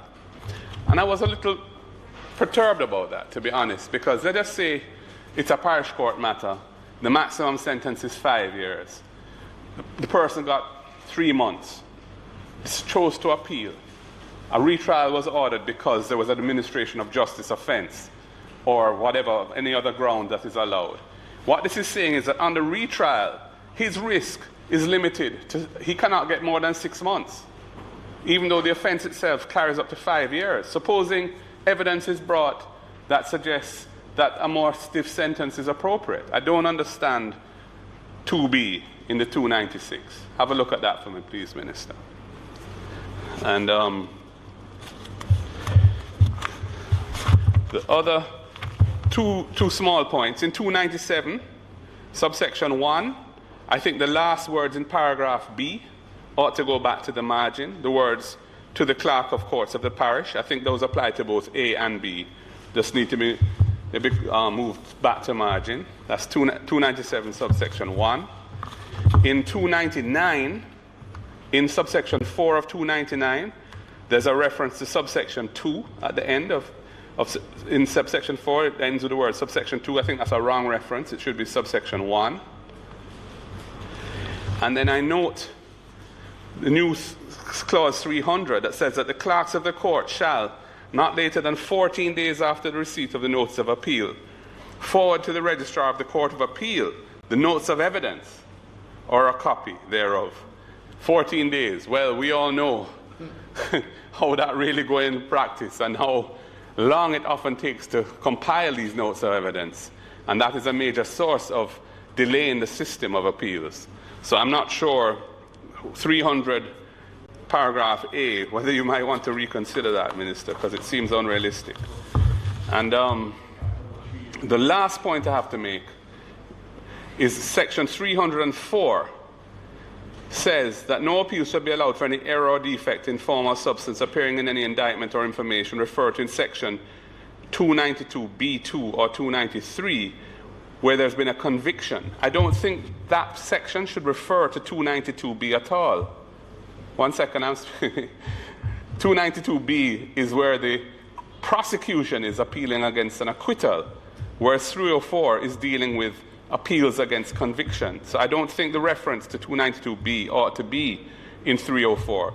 304 is a section that all of these sections from 293 up to the end of the bill are all dealing with the rights of appeal of an accused person who has been convicted. So I think that reference is wrong. So, Madam Speaker, I just want to reiterate that I accept the principle of where convictions, or rather acquittals, where acquittals are tainted because they were obtained due to an obstruction of justice offense or an interference with justice offense. Whatever, I don't like this administration of justice offense. I think to the average person, the administration of justice isn't sufficiently direct in what it's talking about. We're talking about interfering with witnesses, killing witnesses, bribing witnesses, etc. And where an acquittal has been obtained as a result of that type of activity, and it is proven in a court of law to be the case, I think that the acquittal should not have to stand. And I accept that principle. Is your submission and administration? I know. But on reading it again, I don't think it's the right phrase. Yeah. No, I agree. And then the point of law appeal, I accept, because I think if the law has been wrongly applied and it led to an acquittal, there should be an avenue for correcting that and appeal. But this mixed law and fact, not happy with that at all. And the other factors that I've talked about, where the interest of justice rather than the public interest should be what defines whether or not a retrial is ordered. I think that's very important in principle. And I think the fact that a substantial miscarriage of justice must be shown to have occurred to the satisfaction of the Court of Appeal before the appeal can be allowed in a retrial order. That principle ought to underlie all of this. Subject to those points and the other technical issues I've raised, Madam Speaker, I have nothing further to say. I note that an editorial in one of the daily newspapers was calling for this legislation to go to a joint select committee. The minister hasn't embarked on that process yet. And I don't know if you've received any written submissions from the bar. I know they have it because I sent them the bills myself, because I thought, quite often, the private bar is not focused on what we're doing in here. And they don't focus on it until after it's become law, sometimes quite a while after. And I think it's important to bring these things to their attention because it's going to impact them and their clients. So I sent them both bills back in April when it was tabled. I'm saddened to hear that you haven't heard from them. But I think I've given you sufficient food for thought that you can, take some time to digest. I'm going to send you the matrix that I've prepared. And we can take it from there. Thank you, Madam Speaker. Madam Speaker, I'm not going to close I'm not closing today. If just a short intervention. Emphasis on short. No, yes, I'm not emphasis on short. So I'm asking for a suspension of the debate. And during the suspension of the debate, I hope that the leader of the opposition, AG, myself, and others could get together, because he has made some very important points, which I would like to correct in the bill, so that we can move forward,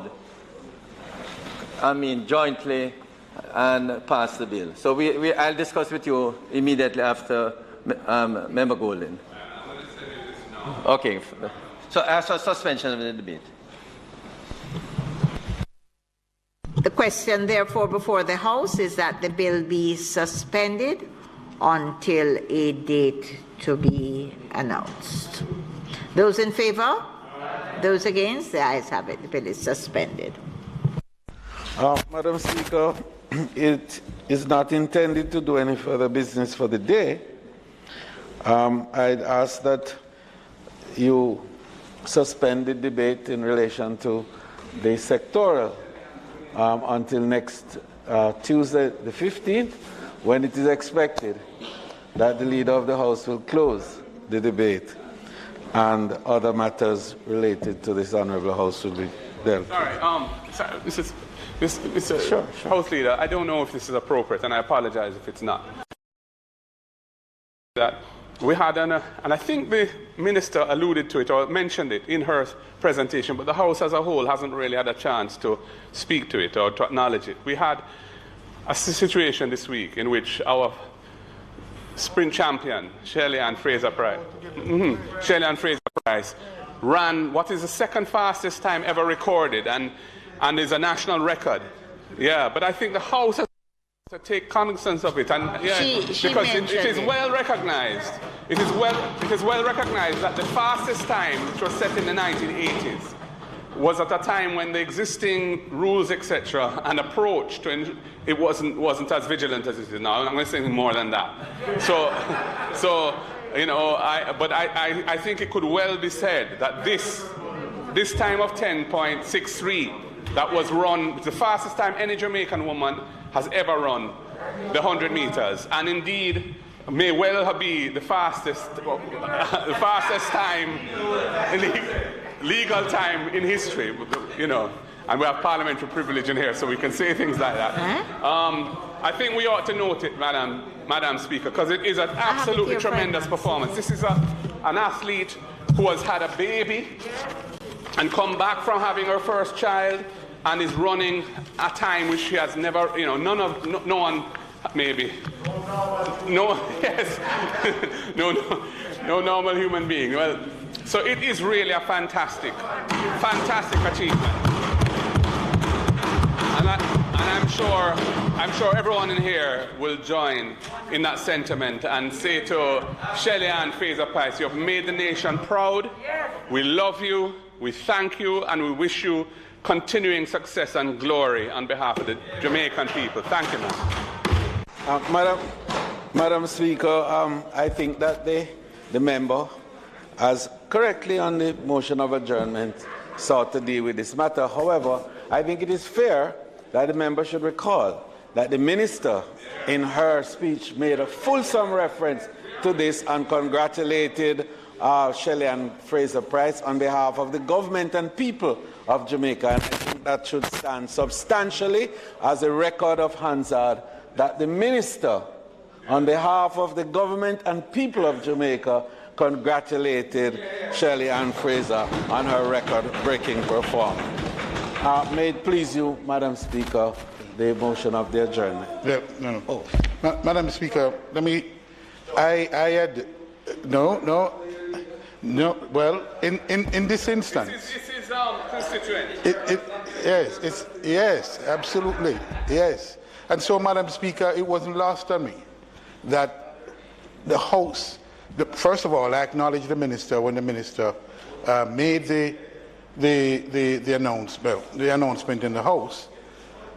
But as a member of Parliament for the constituency in which Shelley-Ann Fraser-Pryce grew up and still remain very close to, the people of Western St. Andrew in general, but Waterhouse in particular, would want me to put on record their own congratulation and pride, and to communicate their sense of pride to Shelley-Ann Fraser-Pryce, who remains, as I said, not just from the community, but she remains a part of that community, working in the community, helping to develop the community and children from her own circumstance. And therefore, it is with a sense of particular pride that the people in Waterhouse receive this performance and note that she remains and she is the fastest woman alive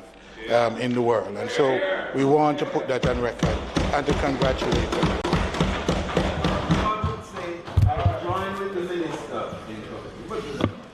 I've said that, and I do. I joined with the minister, and I acknowledge, but your intervention sort of, but I acknowledge the minister's announcement and join with her in supporting and congratulating her.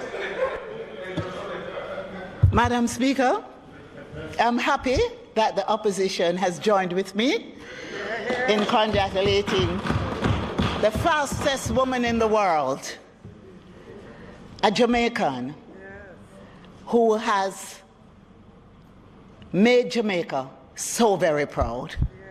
There is no divide when it comes to Shelley-Ann Fraser-Pryce. And for the record, here she is. We will always honor her. We will always commend her. She has never let us down. Her name was virtually unknown. And then she blossomed into a beautiful woman, a wonderful mother, and a proud ambassador of Jamaica. And so, on the motion for adjournment, I just want to say to you, Madam Speaker, we have some awesome women. We have some awesome women in the Parliament. We have had more women in the Parliament than ever before. And the women in track and field and in sports are outshining the men at this time. It's not a competition in relation, Madam Speaker. This time around. It's not a competition in relation to it's not a sexist remark. It's just a fact that at this time, our women in this moment are shining in track and field. I know that our men will again shine. At this particular time, it's a cycle. It's a cycle. Madam Speaker, I'm very proud today to be a woman, and a Jamaican woman. And I thank all the women in Parliament and all our outstanding women in Jamaica. I thank them all for making our men very proud. Thank you, Madam Speaker. The question before the House is that the House be adjourned until next week, Tuesday, June the 15th. Those in favor? Those against? The ayes have it. This House is now adjourned.